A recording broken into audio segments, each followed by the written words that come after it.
तुम्हारे एक मंत्री था, बहुत ही भ्रष्ट था, उसका नाम ही 25% था, पहले ही ले लेता था एडवांस, बहुत बदमाश। तो उस दिन एक दिन उसने मुझे आदेश लिख के भेज दिया कि इस डिप्टी डायरेक्टर को आप सस्पेंड कर, बस 2 लाइन का ऑर्डर। तो मैंने फोन किया मंत्री को, मैंने कहा साहब आपने सस्पेंड करने को कहा है, क्या किया उसने? बोले मुझसे मिलने नहीं आया। अनिल स्वरूप एक फीयरलेस एक्स IAS ऑफिसर जिन्होंने 1.86 लाख करोड़ का कोल स्कैम साफ किया, एजुकेशन में रिफॉर्म्स लाए और बाबरी मस्जिद, राम जन्मभूमि जैसे चैलेंजेस को अनमैच इंटीग्रिटी के साथ हैंडल किया। अभी आप इस परिस्थिति में ये बोलना चाह रहे हो कि जो पावरफुल है वो आपको हमेशा दबाएगा? नहीं है, दबा रहा, मुझे जो काम करना था मैंने आगे किया। नहीं, बट आप देखो ना, आप इतनी पढ़ाई करते हो, आप 10 लाख लोग आज IAS ऑफिसर बनने की तैयारी कर रहे हो, उसमें से 180 लोगों की पोस्टिंग होती है। हम मेहनत करके सेवा में आते, किसी पे एहसान नहीं करते। हम लोग योद्धा नहीं है। Civil servant is not an warrior, civil servant has to deliver.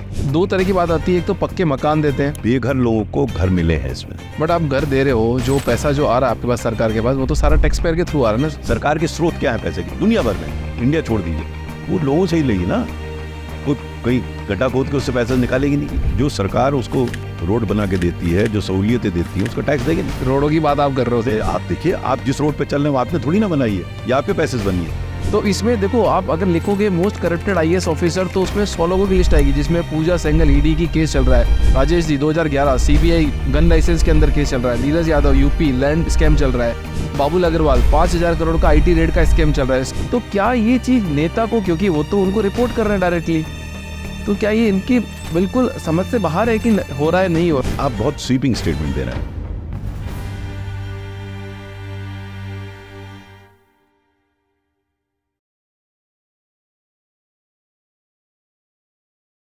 जितने भी ये करप्शन हो रहा है, भ्रष्टाचार हो रहा है, जो भी हम भ्रष्टाचार की बात करते हैं, जो दिखता है उसमें एक होता है बिजनेसमैन जिसको मुनाफा हो रहा होता है, मेजरली वही होता है। बीच में एक अधिकारी होगा, IAS IPS जो भी एक बड़ा अधिकारी होगा, और तीसरा एक नेता होगा। ये 3 लोग ही होंगे, या इसके चौथा तो शायद मेरे ख्याल से कोई आदमी नहीं होगा। देखिए, मैं इसमें इंटरेस्टेड नहीं हूँ कि कौन है, मैं कारण में इंटरेस्टेड हूँ। भ्रष्टाचार क्यों? आप देखिए, पहला एग्जाम्पल भ्रष्टाचार दूर करने का टेक्नोलॉजी से था रेलवे टिकट। आप भी पैदा नहीं होंगे, पहले रेलवे टिकट रिजर्वेशन में इतना भ्रष्टाचार था। रेलवे के एक इंटरवेंशन से वो भ्रष्टाचार सब्सटैंशियली कम हो गया। अब आप इंटरनेट पे कर सकते हैं, तो आपको किसी को पैसे देने की जरूरत नहीं है। पहले ये ओपेक था, पर्सनल था। तो मेरा अभी भी मानना है, रिटायरमेंट के बाद भी मैं थोड़ा इस पे चिंतन करता हूं कि अधिकतर भ्रष्टाचार वहां होता है जहां एक कॉमन मैन को सरकारी अधिकारी के पास जाना। अब वो फिजिकल इंटरफेस खत्म कर दीजिए। आप फिजिकल इंटरफेस कम करेंगे तो सब्सटैंशियली रिड्यूस हो जाएगा। जैसे हरियाणा में एक प्रयास हो रहा है, एक संस्था है, एक NGO है जो कि बड़ा बढ़िया काम कर रहा है। उसने आइडेंटिफाई किया कि कॉमन मैन गवर्नमेंट के पास लगभग 500 प्रकरणों में जाता है, अलग अलग एग्जॉस्टिव लिस्ट। उन्होंने उसमें 300 से अधिक को डिजिटाइज कर दिया, जिसके लिए उसको सरकारी किसी ऑफिस में नहीं जाना, अधिकारी के पास नहीं जाना। वो किसी प्राइवेट कियोस्क पे जाकर अप्लाई कर सकता है और ट्रैक कर सकता है कि वो एप्लीकेशन कहां पर है। आप देखिए, भ्रष्टाचार अपने आप तब प्रॉब्लम कहां आती है कि पहली बात तो मुझे पता नहीं एप्लीकेशन कहां देनी है, मुझे पता नहीं किस अधिकारी के पास जाना है, मुझे पता नहीं एप्लीकेशन दे दूंगा उसके बाद क्या होगी एप्लीकेशन। आप टेक्नोलॉजी के थ्रू ट्रांसपेरेंसी ला सकते हैं। मैं इस बात का दावा तो नहीं करता कि एलिमिनेट हो जाएगा, बट सब्सटैंशियली रिड्यूस हो जाएगा, क्योंकि जहां जहां भी टेक्नोलॉजी का उपयोग किया गया है वहां ये हुआ। अब मैं अपने ऑफिस में, एजुकेशन में, कोल में मैंने फाइलें कमी की थी, खत्म कर दी थी, और मोदी जी इसकी तारीफ करते थे। मैं तो उनसे ही कहता था, PMO में क्यों नहीं करते आप, डिजिटाइज कर दिए सब फाइलें, तो पता लग जाएगा कौन किस फाइल पे कितनी देर बैठा है। अब मैंने आर्टिकल भी लिखे, मुझे समझ में नहीं आता वो क्यों नहीं करते PMO। अगर PMO डिजिटल कर दे फाइल को, आप देखिए इसका प्रभाव, हर विभाग को डिजिटल करना पड़ेगा। PMO कह देगा हम डिजिटल फाइल ही लेंगे, और उससे देखिए लाभ कितना बड़ा है। प्राइम मिनिस्टर कहीं भी बैठे हों, अपने iPad पे एक बटन दबा के दे सकते हैं, ये फाइल किस व्यक्ति के पास कितने घंटे, कितने मिनट, कितने सेकंड रखी। इतना लोग मुझसे पूछते थे कि आपने कभी किसी के साथ एक्शन लिया कोल में? मैंने कहा जरूरत ही नहीं पड़ी। उस व्यक्ति को पता है कि मुझे पता हो सकता है कि वो कितने मिनट फैल बैठा है, बैठेगा ही नहीं। हमारे यहाँ डिले होता ही नहीं था, हमारे यहाँ RTI की एप्लीकेशन नहीं आती थी, डिले हो ही नहीं सकता। जब पब्लिक को पता है कि कौन व्यक्ति, देखिए ज्यादातर प्रॉब्लम वही, मैं वापस आ रहा हूं ओपेसिटी पर है। आपको पता नहीं है और मुझे पता है, इसी का पूरा खेल है, पूरा करप्शन इसी का खेल है। आप सबको पता दीजिए ना, पर्सनल मैटर को छोड़कर, बाकी मेरे विचार से पर्सनल और नेशनल सिक्योरिटी के मैटर को छोड़कर बाकी टोटली ट्रांसपेरेंट होना चाहिए। और मैं इसे थ्योरेटिकली नहीं कह रहा हूँ, मैंने किया है अपने कार्यकाल में, और मेरा ये मानना है कि ट्रांसपेरेंसी से ही करप्शन दूर हो सकता है, और आज की तारीख में संभव है। आज से 10-12 साल पहले नहीं हो सकता था। आज टेक्नोलॉजी है। मुझे आश्चर्य इस बात का होता है कि इसको करती क्यों नहीं सरकार। जो भ्रष्टाचार की बात करती है वो ईडी, सीबीआई, मैं कह रहा हूँ आधा काम उनका अपने आप कम हो जाएगा जब सब चीज। देखिए सरकार कर रही है कई सारी चीजें। जीएसटी देख लीजिए, काफी हद तक ट्रांसपेरेंट है, उसको इनकम टैक्स से लिंक कर दिया है, लेकिन अभी भी उसमें बहुत भ्रष्टाचार है। तो इस पे हमें बैठ के चिंतन करना होगा कि सिस्टम को हम और कैसे परिष्कृत करें। देखिए कोई किसी पास, ना मेरे पास है ना किसी पास फॉर्मूला है कि आज चुटकी बजाई और कल से जीरो हो गया भ्रष्टाचार।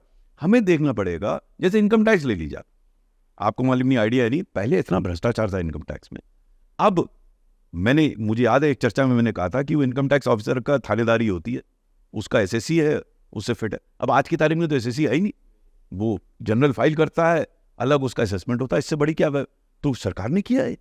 मेरा ये कहना है कि आपने कई जगह इतनी सक्सेस देखी है, तो आप इसको लॉजिकल कंक्लूजन पे क्यों नहीं ले आते। आप हर जगह लाइए टेक्नोलॉजी, हर जगह लाइए ट्रांसपेरेंसी। होता क्या है, मैं अपने ऑफिस में ट्रांसपेरेंसी नहीं चाहता, बाकी सबको ट्रांसपेरेंट बनाना चाहता है ना, सबको बनाना चाहता। मैं आपको एक दृष्टांत दूं, बड़ा इंटरेस्टिंग। एक बार कुमार मंगलम बिरला है, मुझसे मिलने आए, उनके 2 सीईओ साथ में थे, तो मेरे टेबल पर कोई फाइल नहीं थी। तो उन्होंने कहा sir I have not seen a secretary's table, additional secretary table without a file, how do you do that. हमने कहा I don't have any file, we digitized everything. How, तो मैंने उसे समझाया। फिर वो अपने 2 सीईओ की तरफ घूमे, उन्होंने कहा कि हम लोग अपने ऑफिस में क्यों नहीं करते। तो मैंने कहा आप नहीं कर पाएंगे। तो क्यों, मैंने कहा I can afford to be transparent, you can't afford to be transparent. आपने डायरेक्ट बोल दिया सर। भाई देखिए, हमें हर व्यक्ति की सीमा समझनी चाहिए। सही बात है, वो नहीं हो सकता, लेकिन सरकार को तो होना चाहिए भाई। सरकार को तो हर चीज, मैं बार बार इस चीज को कहता हूं, पर्सनल मैटर्स और नेशनल सिक्योरिटी को छोड़कर बाकी दुनिया को पता होना चाहिए कि सरकार क्या कर रही है। भ्रष्टाचार अपने आप सिग्निफिकेंटली कम हो जाएगा। It's opacity. और जो अगर मैं अधिकार में हूं तो मैं चाहूंगा वो ट्रांसपेरेंट हो जाए, मैं अपने आप वैसे ही रखूं। क्यों, क्या है इसके, थोड़े अधिकारियों की कमी हो जाएगी। मुझसे कई बार अक्सर मेरे साथी भी कहते थे ये तुम क्या करते रहते हो, तुम्हारे पास कोई आएगा नहीं काम करने के लिए, तो मेरा महत्व कम हो गया ना। तो हम इसी चक्कर में फंसे रहते हैं। भाई मेरा महत्व तो दूसरी चीज में बनेगा ना। भाई आपने मुझे क्यों बुलाया आज पॉडकास्ट पे, या मैं रिटायरमेंट के बाद क्यों मुझे सब लोग बुलाते रहते हैं। अपनी वर्थ समझी। मैं तो अक्सर मजाक में कहता हूं कि आपकी असली वर्थ तुम रिटायरमेंट के बाद मालूम पड़ेगी। अभी तो आप चूंकि वहां कुर्सी पर बैठे, सब कहेंगे साहब आपसे अच्छा अफसर ना आए ना आएगा। तो आपको डिसाइड करना अपने जीवन में क्या करना है, यू हैव टू डिसाइड। तो इसमें देखो, आप अगर लिखोगे मोस्ट करप्टेड आईएएस ऑफिसर, तो उसमें 100 लोगों की लिस्ट आएगी, जिसमें पूजा सेंगल ईडी की केस चल रहा है, 2000 बैच पास आउट है। Rajesh ji 2011 CBI gun licence के अंदर केस चल रहा है। Neeraj Yadav UP land scam चल रहा है। बाबुल अग्रवाल 5000 करोड़ का आईटी रेड का स्कैम चल रहा है, इसके अंदर शेल कंपनी बनाई। इसके बाद में टीओ सूरज लैंड ग्रैबिंग का मेज, वो इतना बड़ा स्कैम चल रहा है। बट मैं ये लिखता हूँ, अभी रिसेंटली अभी कल परसों की न्यूज़ है, 20 सितंबर 2024 की आई है कि DGP IPS officer SK Singal, उन्होंने मल्टी करोड़ रिक्रूटमेंट स्कैम हुआ है। पेपर लीक 2022 में वो पकड़े गए। तो क्या ये चीज़ नेता को, क्योंकि वो तो उनको रिपोर्ट कर रहे हैं डायरेक्टली, तो क्या ये इनकी बिल्कुल समझ से बाहर है कि हो रहा है, नहीं हो रहा? बड़ा सिंपल है ये। इस समाज के ही ये सब अंग है, वहीं से आते हैं, ठीक है ना। मतलब कोई अब अंग्रेज तो है नहीं यहाँ अधिकारी, है ना, सब वहीं से आते हैं। तो वहाँ का जो व्यवस्था है, भ्रष्ट व्यवस्था, उसको भी वो सेवा में मिल जाते हैं। ये जो भी प्रकरण है जहाँ गड़बड़ हुआ है, हमें चर्चा ये करनी है कि क्या हम ऐसी व्यवस्था बनाए जिससे ये हो ही ना। देखिए हम क्या करते हैं कि गड़बड़ हो गई, उस अधिकारी को बंद कर दिया। अब हम जाने कितने अधिकारियों को बंद कर चुके हैं, लेकिन गड़बड़ फिर भी चल रही। तो इसका मतलब हमें व्यवस्था देखनी पड़ेगी। इंडिविजुअल को जेल भेजने से कोई रुकता नहीं है ना। वो व्यवस्था आज की तारीख में बन सकती है। मैं बार बार ट्रांसपेरेंसी और टेक्नोलॉजी की इसलिए बात कर रहा हूं कि अगर आप उस व्यवस्था को कैसे बनाइए, जैसे मैं, क्योंकि फिर व्यक्तिगत अनुभव कह रहा हूं, जब मैं एडिशनल सेक्रेटरी था कैबिनेट सेक्रेटेरिएट में, ये 2013 की बात बता रहा हूं, मुझे स्पेशली बुलाया गया, पिक किया गया एक प्रोजेक्ट मॉनिटरिंग ग्रुप को हेड करने के लिए। उस समय किया गया जब ये स्कैम्स हो रहे थे, Commonwealth game scam, 2G scam, सब स्कैम्स हो रहे थे। तो अधिकारी कोई निर्णय नहीं लेते थे, और मुझसे कहा गया ये जो प्रोजेक्ट जितने अटके हुए इनकी क्लियरेंस कराओ। अब देखिए आप, और हर प्रोजेक्ट की वैल्यू कितनी थी, 1000 करोड़ या उससे ज्यादा। वो मेरे को दिया गया काम। अब किया कैसे? हमने एक व्यवस्था बनाई बिल्कुल ट्रांसपेरेंट कि कोई भी इंडस्ट्री अगर उसकी कोई प्रॉब्लम गवर्नमेंट से है तो उस पोर्टल पे वो डालेंगे। अब देखिए टेक्नोलॉजी कैसे उपयोग हो रहा है। वो जो उनकी प्रॉब्लम है एक डेजिग्नेटेड जॉइंट सेक्रेटरी को जाएगी जो मिनिस्ट्री का है, और उससे अपेक्षा है कि अपनी टिप्पणी वही पोर्टल पर डाले, कोई कागज नहीं। जब वो टिप्पणी डाल देता था तो हमारी ट्राइपार्टाइट मीटिंग होती थी। मैं जॉइंट सेक्रेटरी से कहता था कि तुम जो भी निर्णय लेना हो ले लो, रिजेक्ट करना हो कर दो, कारण लिखो, फाइल पे मत बैठो, सिर्फ इतना। आप देखिए 15 महीने में 5 लाख करोड़ रुपए के प्रोजेक्ट क्लियर हुए और आज तक किसी सीबीआई और ईडी ने दरवाजा नहीं खटखटाया, क्योंकि ट्रांसपेरेंसी थी। हर डिसीजन जो आता था बिल्कुल, आपको विश्वास नहीं होगा, मीटिंग के टाइम पे पोर्टल पर सीधे मिनट्स डिक्टेट होते थे। हो सकता है, मैं बार बार इस चीज को कह सकता हूं कि अगर मन चाहो, आपने एक प्रश्न किया ना, अगर वो चाहते नहीं तो फिर कुछ नहीं हो सकता। होगा तो तभी, मतलब वो तो मैं नहीं कर सकता। मेरा ये कहना यह है कि जो चाहता है वो आज की तारीख में कर सकता है, और कर नहीं रहा है तो उसकी गलती है। 2G स्कैम के अंदर विनोद राय जी भी थे। 2G स्कैम में विनोद राय नहीं थे। विनोद राय उस समय सीएजी थे, उन्होंने इस पर रिपोर्ट दी थी 2G स्कैम जी। तो इसके बारे में आपकी क्या राय? मेरे 2G स्कैम मैंने ज्यादा स्टडी नहीं किया है, मैंने कोल वाला किया क्योंकि मैं कोल सेक्रेटरी था। 2G तो मेरे पढ़ी पढ़ाई बात है, तो पढ़ी पढ़ाई पे मैं चर्चा नहीं करना चाहूंगा। कोल में मेरे विचार से मैंने एक चैप्टर लिखा है, where did Vinod go in wrong in his role as CAG. ये मेरा चैप्टर है, और मेरा मानना है कि उन्हें कई गलतियां की उसमें, क्योंकि उन्होंने जो कैलकुलेशंस किए वो ठीक नहीं थे। उदाहरण के तौर पर जो उन्होंने कहा कि इतना लॉस हुआ, उन्होंने नोशनल लॉस वर्क किया। लॉस कैसे होता है? रेवेन्यू क्या आ रहा है, खर्चा क्या आ रहा है, ठीक है ना। जो उन्होंने खर्चा का फिगर निकाला, उन्होंने एक एवरेज कॉस्ट ऑफ माइनिंग ले ली। अब जिसको अगर आपको थोड़ा आइडिया हो कि अगर कोयला बहुत डेप्थ से निकलेगा तो उसकी कॉस्ट ज्यादा होगी, ऊपर से निकलेगा कम निकलेगी, उन्होंने एक मान ली। आप एक मान सकते हैं, उनको करना चाहिए था हर माइन का अलग। उनके कैलकुलेशंस गलत है। मैंने कैलकुलेट करके बताया कि क्या उनकी गलती थी। उनको सीएजी के रूप में हर माइन की कॉस्ट देखनी चाहिए थी, और देखना चाहिए था कि कितना उसमें ज्यादा हुआ। तो पहले तो कैलकुलेशन गलत है। दूसरा, इससे बड़ी गलती उन्होंने की कि सीएजी काम अपनी रिपोर्ट लिख के पीएस पार्लियामेंट को सबमिट कीजिए। आपको मीडिया पे जा जाके और इंटरव्यू दे देकर, ये आपने क्या किया?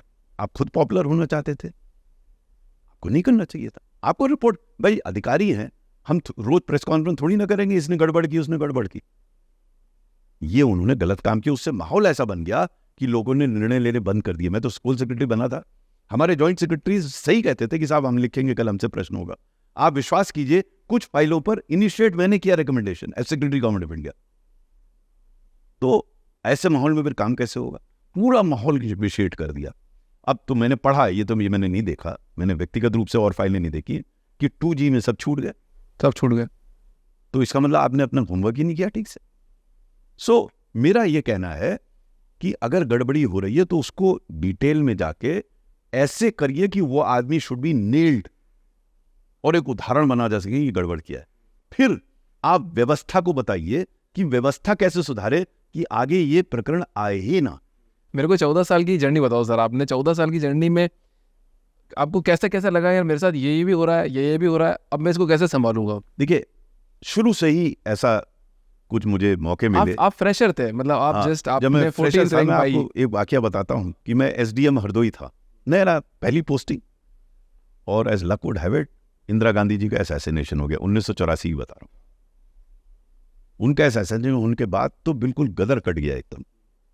रूलिंग पार्टी के विधायक और नेता वो माइनॉरिटी कम्युनिटी की दुकानों को जला रहे थे और गड़बड़ कर रहे थे। तो मैं एसडीएम था, मेरा काम था वहां पे लॉ एंड ऑर्डर मेंटेन करना, तो अपने हिसाब से जो कर सकते थे कर रहे थे। तभी मुझे सूचना मिली कि एक उस डिस्ट्रिक्ट का विधायक है रूलिंग पार्टी का, जो बहुत ही पावरफुल है, वो इन दंगों के पीछे है, जो जला रहे हैं, परेशान कर रहे हैं। तो मेरे पास एक डिलेमा था, मैं क्या करूं। वो इतना पावरफुल था, मेरे शुरू में समझ में नहीं आया मैं इसके अगेंस्ट एक्शन लूं ना, है ना। वो डिलेमा था मेरे दिमाग में। अब होता तो मैं तुरंत कर देता, तब उस समय डिलेमा था, मैं करूं ना करूं। एक आध लोगों से बातचीत की, बोले अरे बड़ा पावरफुल है, आप क्यों। खैर मैंने डिसाइड किया मैं एक्शन लूंगा। तो मैंने नेशनल सिक्योरिटी एक्ट का केस बनाया उसके अगेंस्ट, और उसमें डीएम जो है अधिकृत होता है नेशनल सिक्योरिटी एक्ट में। तो मैंने फाइल भेज दी।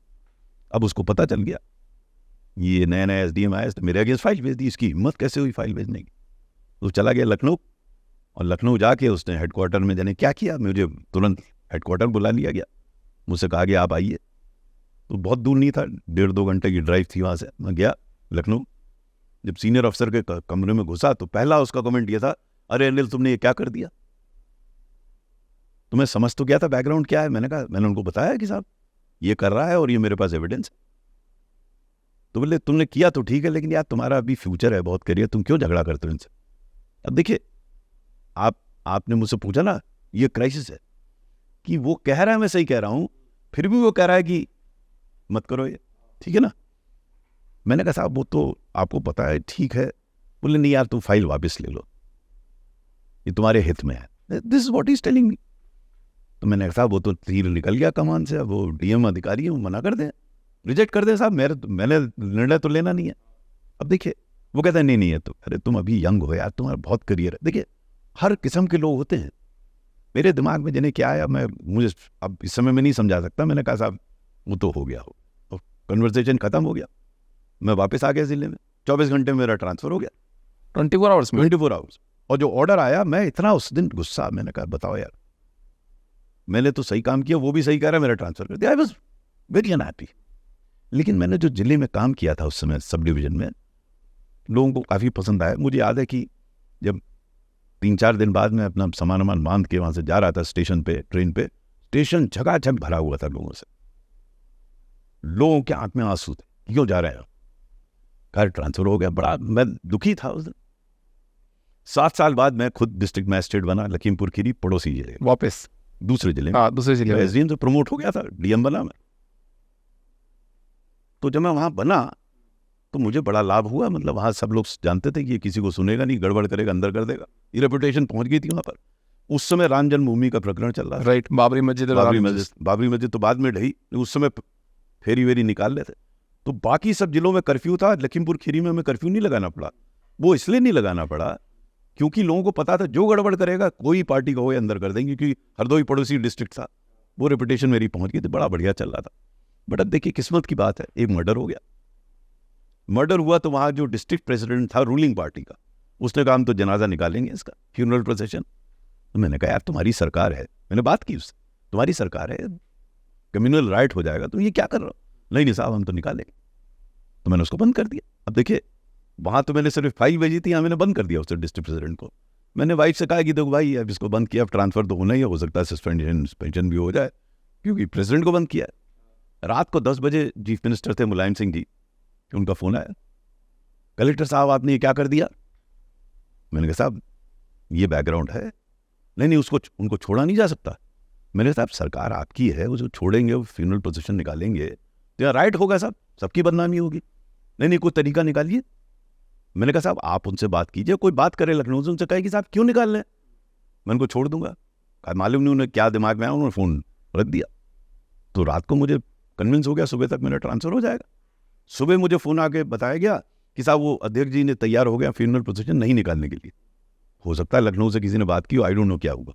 मैंने उनको छोड़ दिया, मेरे व्यक्तिगत दुश्मनी तो थी नहीं, छोड़ दिया। 2 महीने बाद उसी चीफ मिनिस्टर ने, मुलायम सिंह जी ने, जो कि इतने नाराज थे मुझसे, मुझे one of the finest district magistrate of UP का अवार्ड दिया। तो तब मुझे समझ में आया कर्मण्यवाधिकारस्ते मा फलेषु कदाचन, काम करते रहो यार, मालूम नहीं रिजल्ट क्या होगा। वहां ट्रांसफर हो गया, अवार्ड मिल गया। तो देखिए मैं इसलिए आपको ये बता रहा हूं कि सर्कमस्टांसेस पे हमारा कोई नियंत्रण नहीं है। जो मुख्यमंत्री को करना करेंगे, जो विधायक को करना, मैं क्या कर लूंगा उसका, मुझे अपने आप पे नियंत्रण है। तो मैं कैसे रिएक्ट कर रहा हूं ये बहुत महत्वपूर्ण है। क्योंकि मैं देखिए जब मैं हरदोई से ट्रांसफर हुआ था तो बहुत दुखी था। अब उसके करीब 10-12 साल बाद जब मैं सेक्रेटरी बना स्टेट में, मैं सेक्रेटरी हॉर्टिकल्चर था, तो हमारे एक मंत्री था बहुत ही भ्रष्ट था। जैसे कल्याण सिंह जी बहुत ऑनेस्ट थे, ऐसे भ्रष्ट मंत्री भी थे। उसका नाम ही 25% था, पहले ही ले लेता था एडवांस, बहुत बदमाश। तो उस दिन एक दिन उसने मुझे आदेश लिख के भेज दिया कि इस डिप्टी डायरेक्टर को आप सस्पेंड कर, बस 2 लाइन का ऑर्डर। अब मेरे समझ में नहीं आया, अच्छा वो अधिकृत था, इलीगल ऑर्डर नहीं था, सस्पेंशन के लिए अधिकृत था। तो मैंने फ़ोन किया मंत्री को, मैंने कहा साहब आपने सस्पेंड करने को कहा है, क्या किया उसने। बोले मुझसे मिलने नहीं आया। मैंने कहा बड़ी छोटी चीज़ है, मैं कह दूंगा आपसे मिल लेगा। फोन कॉन्वर्सेशन खत्म हो गया। तो मैंने उस अधिकारी के बारे में मालूम किया, तो उन्होंने कहा साहब बड़ा ईमानदार और बड़ा ऑनेस्ट ऑफिसर है। तो फिर मैंने उसको बुलाया, मैंने कहा यार तू मिलने क्यों नहीं गया मंत्री जी से? वो बड़े नाराज हैं, बोले सर मैं कई बार मिल चुका हूँ लेकिन जैसे वो मिलना चाह रहा है मैं नहीं मिल पाता हूँ। मैंने अपनी पुस्तक में लिखा है 3 तरह के करप्शन होते हैं, नजराना, शुक्राना, जबराना। तो ये मंत्री जी कुछ नजराना चाहते थे, उसने बताया मेरे पास तो है नहीं देने में को, मिल तो चुका हूँ मैं। अब देखिए मेरा डिलेमा, मेरे समझ में नहीं आया मैं क्या करूँ, इसको बचाऊँ कैसे अधिकारी को, और वहाँ तो लेजिटिमेट ऑर्डर है। तो मैंने नियम कानून देखे, उसमें एक नियम ये था कि अगर मैं मंत्री जी से असहमत हूँ तो फाइल मैं चीफ सेक्रेटरी के थ्रू रूट कर सकती हूँ। तो चीफ सेक्रेटरी बड़े बढ़िया आदमी थे, मैंने उनको फ़ोन मिलाया, बात की, मैंने बताया बैकग्राउंड, बोले अनिल फाइल मुझे भेज दो फिर देखते हैं। तो मैंने फाइल भेज दी उनको, लिख के लंबा सा नोट, वो बैठ गया फाइल पर। अब मंत्री मुझसे पूछे कि क्या हुआ, मैंने कहा साहब चीफ सेक्रेटरी साहब फाइल गई हुई है। मेरा ख्याल 1-2 बार बात हुई होगी मेरी उनसे, उसके बाद मालूम नहीं क्या हुआ, वो जाके चीफ मिनिस्टर से मिलिए। चीफ मिनिस्टर से मिले तो मेरा ट्रांसफ़र हो गया। जब मेरा ट्रांसफ़र हो गया तो चीफ सेक्रेटरी बड़े अपसेट, मुझसे बुला के कहते हैं यार तुमने उसको बचाने के चक्कर में तुम्हारा ट्रांसफ़र हो गया। तब तक देखिए मेरा नज़रिया ट्रांसफ़र के बारे में बदल चुका था। मैंने चीफ सेक्रेटरी से कहा कि साहब क्यों परेशान होते हैं, for a civil servant transfer is like death, it is inevitable, जो होना है साहब उसके लिए परेशान क्या होना। और वैसे भी सर मैं हिंदू फिलॉसफी में विश्वास करता हूँ, मेरा पुनर्जन्म तो होगा ना, आप कहीं पोस्ट करेंगे मुझे, मैं वहाँ जाके यही गुनाह करूँगा। तो हंसने लगे वो, तो सिचुएशन डिफ्यूज़ हो गई। मैं आपको इसलिए बता रहा हूँ कि देखिए मेरे नज़रिया ट्रांसफ़र का जब पहली बार हरदोई में ट्रांसफ़र हुआ तो मेरा डिफरेंट था, मैं बड़ा अपसेट था कि मेरे साथ अन्याय हो गया, गलत हो गया। अब मैं इंडिफरेंट हो गया। तो ट्रांसफ़र की परिस्थिति जो थी वो थी, लेकिन मैंने अपने आप को चेंज किया। मैं बार बार इसी चीज़ पे बल देता हूँ कि मैं, कोई मुझे ट्रांसफ़र कर रहा उसके अधिकार को तो मैं छीन नहीं सकता, वो तो उसका अधिकार है ना, मैं अपने आप को तो परिवर्तित कर सकता हूँ। तो परिस्थितियाँ जो हैं वो है, आप अपने आप को चेंज कीजिए। बट ये तो आप सिस्टम के साथ, मतलब मेरा यहाँ पे बहुत अच्छा सवाल ये है सर कि आप ये बोल रहे हो कि मैंने ट्रांसफ़र कर दिया, मैं ट्रांसफ़र जाके नई चीज़ें, नया जो भी नई परिस्थिति बनेगी उसमें मैं चेंजेस करूँगा। क्यों ना आप उस टाइम पे सिस्टम से लड़के उसी परिस्थिति में वहाँ रह के कि यार मैंने कुछ नहीं किया है, मैंने गलत नहीं किया है, मैं यहीं रह के इसी को सुधारने की कोशिश करूँगा। क्योंकि अभी आप इस परिस्थिति में ये बोलना चाह रहे हो कि जो पावरफुल है वो आपको हमेशा दबाएगा। नहीं है, दबा कहाँ, मुझे जो काम करना था मैंने आगे किया। नहीं, बट आप देखो ना, आप इतनी पढ़ाई करते हो, आप 10 लाख लोग आज IAS ऑफिसर बनने की तैयारी कर रहे हो, उसमें से 180 लोगों की पोस्टिंग होती है। उसके बाद भी आप ये बोल रहे हो आज सर कि उस नेता ने, जो प्रभावशाली व्यक्ति है, वो मेरा 24 घंटे में ट्रांसफ़र कर देता है, वो मेरा 7 दिन में ट्रांसफ़र कर देता है, and you are making an statement कि transfer is like a death. तो वो तो आपने एक्सेप्ट कर लिया सर। मैं तो एक्सेप्ट करता हूँ, बट वाई? देखिए आपको जीवन में कई सारी चीज़ें जिसका नियंत्रण नहीं, एक्सेप्ट कीजिए, क्योंकि कई सारी चीज़ें जो आप कर सकते हो वो फिर करेंगे। अगर आप वहाँ लड़ेंगे तो जो कर सकते हो वो नहीं करेंगे, आप लड़ते रहेंगे जीवन भर। तो आपको निर्धारित करना है जीवन में, आपको लड़ाई करनी है, काम करना है। अगर आपने सिविल सेवा ज्वाइन की है तो आपको काम करना है, लड़ाई नहीं करनी है। आपको अभी भी बहुत स्पेस है काम करने की। भाई अधिकारी उसका, नेता का काम क्या है, ट्रांसफर ही तो कर देगा ना, दूसरी जगह जाके अच्छा काम कीजिए। कौन अच्छे काम से कौन रोक रहा है? मान लीजिए वैकल्पिक रूप में मैं उनसे लड़ाई लड़ने लगता हूँ तो लड़ाई में जीवन निकल जाएगा, इससे लड़ूंगा फिर कल उससे लड़ूंगा। हमें अपनी स्पेस देखनी है जहां मैं काम कर सकता हूँ, ये बहुत महत्वपूर्ण है। हम लोग समझते नहीं है, हम लोग योद्धा नहीं है। Civil servant is not an warrior, civil servant has to deliver. आपको अपनी स्पेस बनानी है, उसमें डिलीवर करना है। अगर मैं लड़ता रहता तो तलवार ही भाजता रहता, मेरा काम नहीं है। देखिए एक राइनल्ड नॉबोर का बड़ा बढ़िया स्टेटमेंट है जो अपने साथियों को बताता हूँ, वो बड़ा ध्यान से सुनना चाहिए, समझना चाहिए। Lord grant me the serenity to accept things that I can not change, courage to change things that I can, and the wisdom to understand the difference between the two। ये बहुत ही महत्वपूर्ण है, क्योंकि अगर आप उन परिस्थितियों से लड़ेंगे जिनको आप समझते हैं कि आप नहीं कर सकते, तो जो आप कर सकते हैं उसके लिए आपको टाइम नहीं मिलेगा। मेरा ये मानना है हर अधिकारी बहुत कुछ कर सकता है। अब प्रश्न ये है कि जो नहीं कर सकता उसके लिए लड़े या जो कर सकता है उसमें टाइम लगाए। टाइम तो उतना ही है, 24 घंटा। अब आपको निर्धारित करना है कि आप लड़ाई में निकाल दीजिए उसे करने में। उदाहरण के तौर पर अक्सर मुझसे कई अधिकारी कहते हैं साहब मुझे नेता काम नहीं करने देता। हमने कहा मैं मानता हूं, कितनी चीज़ों पे तुम्हें काम नहीं करने देता, 10%, 20%, 50%, बाकी जो परसेंट वो कर रहा, तो वो ना देखकर हम कह रहे हैं नेता जो हमें काम नहीं करने देता। आप जो कर सकते हैं, मैं अक्सर कहता हूं इस चीज को, if you can do what you can, that can will grow. भाई क्यों ऐसा हुआ कि यूपीए गवर्नमेंट में मनमोहन सिंह जी ने मुझे कैबिनेट सेक्रेटेरिएट बुलाया प्रोजेक्ट मॉनिटरिंग ग्रुप का हेड करने, जहां हर प्रोजेक्ट का जो वैल्यू थी वो 1000 करोड़ से ऊपर, उन्होंने बुलाया। उसके बाद जब सरकार चेंज हुई, क्यों नरेंद्र मोदी ने मुझे कोल सेक्रेटरी बनाया? ठीक है ना, क्यों बनाया? ये निर्णय तो उनका था। तो अगर आप अब ये स्थापित कर लें अपने करियर में कि जो कार्य आप कर सकते हैं वो कर रहे हैं, जो आप कार्य नहीं कर सकते उस पर लड़ाई कर रहे हैं। ये व्यक्तिगत मेरा मत ये है कि उस पर बेकार टाइम वेस्ट करना बेकार है। हम रेवोल्यूशनरी तो है नहीं इस सर्विस में। मैं अक्सर मजाक में कहता हूँ, यार अगर रेवोल्यूशनरी हो तो झाड़ू उठा के पॉलिटिकल पार्टी ज्वाइन कर लो। यहाँ हो तो एक सीमाएं हैं आपकी, उस सीमा में रहते हुए आपको काम करना है। उस सीमा को आप रिकग्नाइज कीजिए, सीमा के बाहर आप जाके मत लड़िए, उस सीमा के तहत रहकर काम कीजिए, तो सीमा अपने आप बढ़ेगी धीरे धीरे। मेरा आपसे बस पूछने का यही मकसद था कि क्योंकि इतनी पढ़ाई करते हैं, इतना मेहनत करके इस पोजीशन पे पहुंचते हैं, तो आपने वो क्लियर कर दिया, वो आपने क्लियर कर दिया। ऐसा बड़ा सिंपल, हम मेहनत करके सेवा में आते, किसी पे एहसान नहीं करते। हम खुद चाहते हैं सेवा में आना। हो सर ये कहना कि मैं बड़ा मेहनत करके आया हूँ, पढ़ के आया हूँ, नेता तो वैसे ही बैठ गया, ये गलत है नजरिया। ये नजरिया गलत है। वो भी कुछ ना कुछ करके आया है, तो हमें उसको इज्जत देनी है। हमें नहीं कहना कि हम पढ़े लिखे हो, अनपढ़ है। कई लोग कहते हैं आप नेताओं के साथ कैसे काम करते हो तो पढ़े। अरे भाई, उसका अनुभव है, वो ग्रास रूट से आया है। ये शुरू में मुझे भी गलत फहमी थी। मेरी नेताओं से लड़ाई इसी बात पे होती थी। ये मालूम नहीं जाहिल आदमी आगे मुझे समझा रहा है, सब गलत गड़बड़ करता है। धीरे धीरे मुझे समझ में आया, दी पॉलिटिशियन ब्रिंग्स वैल्यू, उसको जमीन की पकड़ है, तो मुझे उसकी इज्जत करनी है। वो अगर गड़बड़ करेगा या गलत बात कहेगा, मैं नहीं करूंगा। लेकिन ये सामान्य धारणा कि हर नेता बेईमान है, गलत है।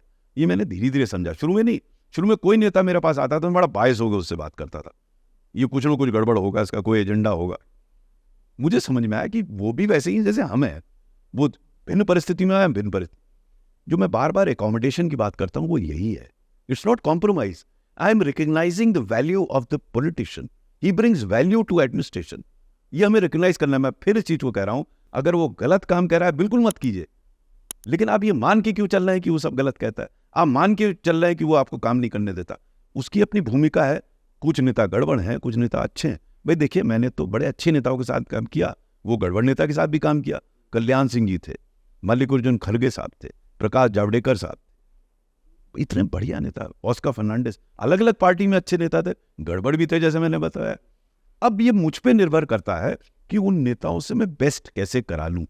वो तो जो है, क्या मैं मल्लिकार्जुन खड़गे साहब को चेंज कर सकता हूं? क्या मैं कल्याण सिंह जी साहब को चेंज कर सकता हूं? मैं तो नहीं कर सकता। अपने आप को चेंज कर सकता हूं कि उन व्यक्तियों से हम अच्छा काम कैसे करा लें। ये मेरी आर्ट है, वो आर्ट मुझे डेवलप करनी है। तो जब डिमोनेटाइजेशन हुआ था 2016 में, पूरा मतलब काला धन बचा लेंगे, एक्चुअली कर देंगे, तब तो आप सर्विस में थे। मैं सर्विस में था। तो आपको एक्चुअली लगा है कि मतलब वास्तव में हमने इसको कंट्रोल किया है, पैसा बचा है? देखिए, मैं आपको अपना व्यक्तिगत अनुभव बताता हूं। व्यक्तिगत अनुभव होता है। नवंबर के, मुझे शायद 9 नवंबर था, 8 नवंबर था, मुझे शाम याद है जब मोदी जी का मैंने वो वक्तव्य सुना टीवी पर जब आया। मेरा पहला रिएक्शन था कि बड़ा बढ़िया हुआ। उसका कारण था, जब मैं मायावती जी के साथ था उसके बाद भी मुझे ऐसा महसूस होता था कि बहुत पैसा इकट्ठा हो रहा है कैश में। ठीक है ना, मैंने देखा तो नहीं, मैं सिर्फ महसूस कर सकता हूँ। तो मुझे लगा वो जितना इकट्ठा हुआ है सब बेकार हो जाएगा, है ना, ये सब जितना ब्लैक मनी है सब निकल जाएगा। पहला रिएक्शन था। लेकिन जिस हिसाब से डिमोनेटाइजेशन को इम्प्लीमेंट किया गया वो दुखद है। जो पर्पस था वो डिफीट हो गया। पूरा ब्लैक मनी सोर्स टू से वाइट हो गया, सब पैसा आरबीआई के पास वापस आ गया, तो उसका पर्पस ही डिफीट हो गया और इतने लोगों को इनकन्वीनियंस हुआ। तो मेरे जैसा होता है अक्सर शासन में कि कई बार पॉलिसीज ठीक ठाक अच्छी होती हैं लेकिन उनका इम्प्लीमेंटेशन में बेकार हो जाता है। और ये क्लियर उदाहरण है कि एक अच्छा इंटेंडेड मोटिव, एक अच्छा इंटेंशन, वो बड़ा पुअरली इम्प्लीमेंट हुआ।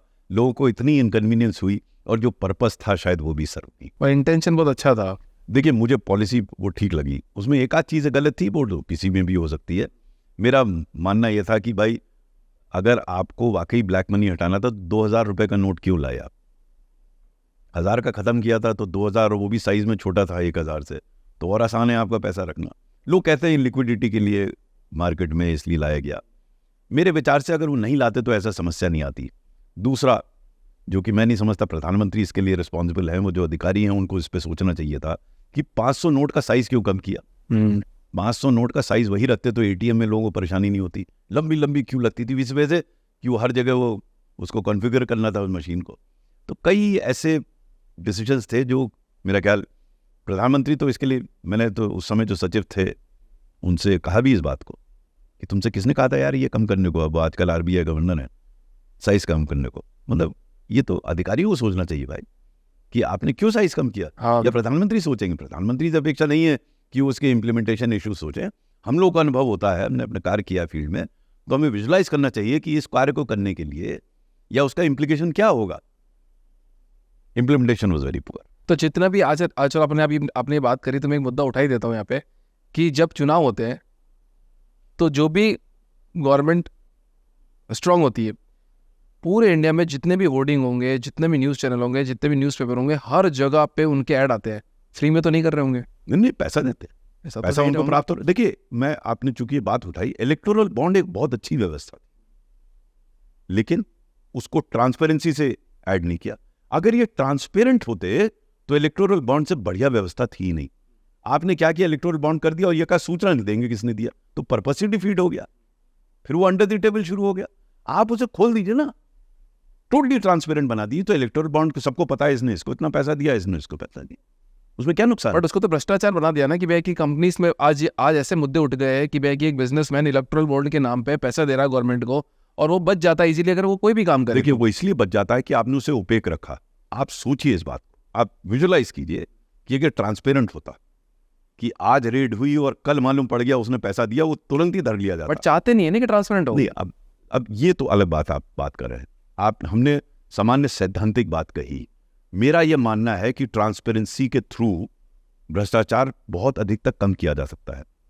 अब वो चाहने ना चाहना तो मुझ पर निर्भर नहीं करता, लेकिन जिन व्यवस्थाओं में मैं था वहां हमने प्रयास किया और काफी हद तक हम सफल हुए कि इसको ट्रांसपेरेंट बना लें. अब अगर पॉलिटिकल पार्टीज चाहती नहीं है तो फिर उसको हम और आप तो नहीं कर सकते.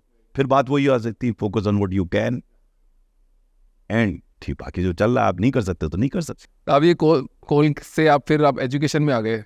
एजुकेशन में मैं सबसे सवाल पूछता हूँ, पर मेरे को आज तक इसका उत्तर नहीं मिल पाया, शायद आपसे मिल जाए, कि एजुकेशन सिस्टम में एक बंदे को गवर्नमेंट अधिकारी बनना है, पर स्कूलों की हालत बहुत ख़राब है. गवर्नमेंट स्कूलों की तो बहुत ज़्यादा ख़राब है. हम लोग ब्राइब जो दे रहे हैं वो इनडायरेक्टली दे रहे हैं प्राइवेट स्कूलों को, क्योंकि एक प्राइवेट स्कूल खोलना छोटी मोटी बात नहीं है. आपको इतने लाइसेंसेस, इतना पैसा देना पड़ेगा, बहुत देना पड़ेगा, और वो इनडायरेक्टली हम लोग दे रहे हैं. अब इसमें मेरा सवाल ये है सर कि सरकार ने 8th क्लास तक शायद बच्चों को फेल ना करने के आदेश दिए हुए हैं कि भैया 8वीं क्लास तक आपको बच्चों को पास करना है, चाहे वो प्राइवेट में हो चाहे वो गवर्नमेंट में हो. प्राइवेट स्कूल के पेरेंट्स तो फिर भी बच्चों को पढ़ा लेते हैं, थोड़ा समझदार होते हैं, ठीक है, थोड़ा बहुत पढ़ा लेते हैं. गवर्नमेंट में अगर 8वीं तक बच्चा ऐसे ही पास हो रहा है, मेरे पापा स्कूल में थे तो मुझे पता है कि वहाँ पे क्या हालत है स्कूलों की. 9th क्लास में आता है, 10th क्लास में आता है, बोर्ड आ जाती है, 11th 12th में फेल हो जाता है. एक सर्वे हुआ, उसके अंदर राजस्थान के अंदर 1 करोड़ लोगों ने बोला कि हमको नौकरी चाहिए. उसमें से 65 लाख तो 9वीं पास है, 30 लाख लोग 12वीं पास है. नौकरी कहाँ से मिलेगी? तो क्या ये पूरा एक सोची समझी साजिश के तहत किया गया है कि यार 8वीं तक पास ही नहीं करना था कि ज़्यादातर जनता बेरोजगारी रहेगी? नहीं, साजिश तो नहीं है ये, लेकिन ये व्यवस्था चिंता का विषय है.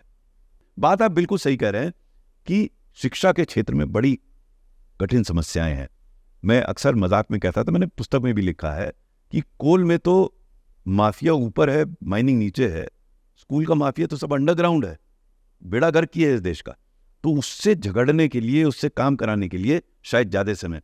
अपने 38 साल के कार्यकाल में मुझे ध्यान नहीं पड़ता कि कोई भी ऐसी जॉब रही हो या पोजीशन रही हो जहाँ मैंने महसूस किया हो कि मुझे और समय चाहिए. मैं हर जगह अपने आप को रिडंडेंट बना देता था. सिस्टम बना, एजुकेशन में ऐसा नहीं हुआ.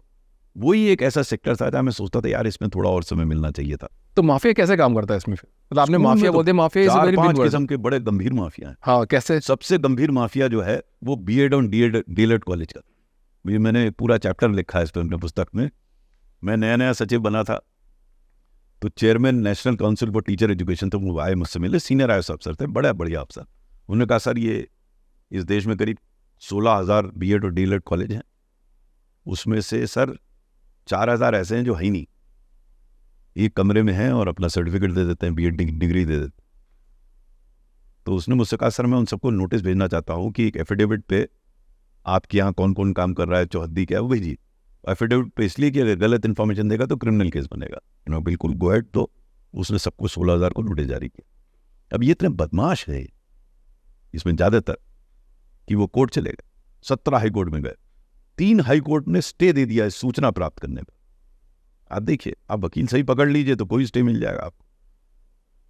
फिर एक केस में ये खुद अपीयर हुए चेयरमैन, जज साहब को समझाने की कोशिश की कि हम सूचना मांग रहे हैं, अभी तो हम एक्शन भी नहीं ले रहे, आप सूचना से हमें वंचित कर देंगे, हम आगे कैसे काम करेंगे. वो जज साहब इतना नाराज हो गए, उनके अगेंस्ट कंटेम्प्ट ठोक दिया और मुझे नोटिस आया कि ये बताइए इनको निकाले कैसे। देखिए आप, काम करना आसान नहीं है, बाहर बैठे बैठे टिप्पणी करना आसान है कि ऐसा क्यों नहीं हो रहा, एजुकेशन में कर दो। इतने तगड़े माफिया में तो एक ही बताया, मैं और बताऊंगा आपको, कई माफिया हैं इसमें और मैंने लिखा है उसके बारे में। इस लेवल पर आके अभी तक तो सरकार उन्हें सपोर्ट कर रही थी, जब ये कोर्ट घुस गया तो पॉलिटिकली उनको सपोर्ट नहीं मिला, तो that officer resign from IAS. आप सोचिए, मेरे जीवन का वो ऐसा टाइम है, मेरे रिटायरमेंट से 10-12 महीने पहले की बात है, मैं कितना दुखी हुआ कि आईएएस अफसर को रिजाइन करना पड़ा। लेकिन अच्छी बात उसकी ये हुई कि नई एजुकेशन पॉलिसी जो आई है उसमें वो कोर्स 2 साल से 4 साल का कर दिया गया है। तो अब जितने 2 साल वाले फर्जी थे उनको फिर से रजिस्टर करना पड़ेगा, हो सकता है फिर से फर्जी वाला करे, लेकिन एक अपॉर्चुनिटी। तो सबसे बड़ा ये है। फिर पब्लिकेशन माफिया है, फिर नकल माफिया। नकल माफिया का मैंने उदाहरण दिए। मैं जब एसडीएम था, मैं 2085 की बात कर रहा हूँ, देवरिया डिस्ट्रिक्ट में, मैं कुशीनगर में पोस्टेड था। एक दिन ड्राइवर मुझसे बोला, सर आपको एक नज़ारा दिखाते हैं। सुबह सुबह मैंने कहा हाँ, बोले चलिए सर। मैं चला गया उसके साथ, जीप हमारी पहुंची वहाँ पर। जैसी उस एग्जामिनेशन सेंटर पे पहुंची, लोग कूद कूद के खिड़की से बाहर आ रहे थे। मैंने ये क्या? बोले सर ये सब नकल कराने आए थे, आपकी जीप देखी सब भाग रहे हैं। आप विश्वास कीजिए, आंखों देखी बता रहा हूँ, मैंने किताबों में सिर्फ आंखों देखी लिखी है। खैर जो होना तो होना, तो हम आ गए वापस। अगले दिन कहता है सर आज थोड़ा जल्दी चलेंगे, दूसरा नज़ारा दिखाएंगे। ठीक है चलो। अगले दिन सुबह चल दिए उसके साथ, थोड़ा जल्दी पहुंचे उस सेंटर पे, दूसरे सेंटर पे पहुंचे, वहाँ शांति से सब शांति थी। मैंने कहा यहाँ तो सब ठीक ठाक। बोले नहीं सर ठीक नहीं चल रहा है, वो आम का बाग देख रहे हैं ना सर, वहाँ क्वेश्चन पेपर गया हुआ, ये लोग सॉल्व कर रहे हैं, सॉल्व कर लेंगे आगे भी नकल कराएंगे। आप सोचिए इस चीज को, मैंने आंखों से देखा है। अब ऐसी व्यवस्था में देखिए, टीचर आपने फर्जी ले लिया, गलत टीचर रिक्रूटमेंट एक दूसरा माफिया है। आपको पता होगा एक चीफ मिनिस्टर एक स्टेट के जेल में रहे, तो आपने उनको पढ़ाया ठीक नहीं, टीचर को रिक्रूटमेंट फ्रॉड कर लिया, यहाँ उनको ट्रेन नहीं किया, तो व्यवस्था कैसे सुधरेगी? तो मेरा ये मानना था, जितना मैंने 20-22 महीने जो देखा, कि अगर आप टीचर को ठीक कर ले जाएंगे तो शिक्षा व्यवस्था में सुधार आएगी। मुझे प्रसन्नता इस बात की है कि नए एजुकेशन पॉलिसी में इस पे बल दिया गया, बट जैसा होता है, कहना अलग बात है, इम्प्लीमेंटेशन अलग बात है। तो आपको क्या लगता है जितनी भी जो भी पॉलिसीज बनती है वो ग्राउंड रियलिटी से बहुत डिस्कनेक्टेड है? ऐसा नहीं है। बहुत पॉलिसीज बड़ी अच्छी बनती हैं और कनेक्टेड होती हैं और इम्प्लीमेंट होती हैं, ऐसा नहीं है। कई पॉलिसीज में समस्या है। ये कहना, बार बार इस चीज़ को कह रहा हूँ कि कोई स्वीपिंग स्टेटमेंट देना ठीक नहीं होगा। जैसे एक स्कीम हमने चलाई थी, राष्ट्रीय स्वास्थ्य बीमा योजना, हेल्थ इंश्योरेंस स्कीम थी, 2008 में 2007 में चलाई थी। उसकी दुनिया भर में उसकी तारीफ हुई। समझने वाली बात है कि वो क्यों चली स्कीम। जब ये सरकार, एनडीए सरकार आई, तो ये समझ के कि वो पिछली सरकार की स्कीम थी, उन्होंने डंप कर दी। 3 साल तक झगड़ते रहे। फिर मुझे ही बुलाया गया as education secretary, prime minister को ब्रीफ करने के लिए इंश्योरेंस के बारे में, मेरे रिटायरमेंट के 3 महीने पहले। जब मैंने प्राइम मिनिस्टर को समझाया तो उनको समझ में आ गया। उसके बाद आयुष्मान भारत आ गई, वही स्कीम को चेंज करके वो ले आए। क्यों ले आए? क्योंकि उस स्कीम में दम था, उसमें कनेक्ट था लोगों से, पीपल। दूसरा देखिए मेक इन इंडिया, खूब शेर दहाड़ा, पूछे कितना चला? आप बताइए। बिल्कुल नहीं चला, मेरे विचार से तो बिल्कुल नहीं चला। उसके 2 प्रमुख उद्देश्य थे कि आप रोजगार सृजन करेंगे और जीडीपी में जो मैन्युफैक्चरिंग का कंपोनेंट है उसको 13 से लेकर 24 बढ़ाएंगे।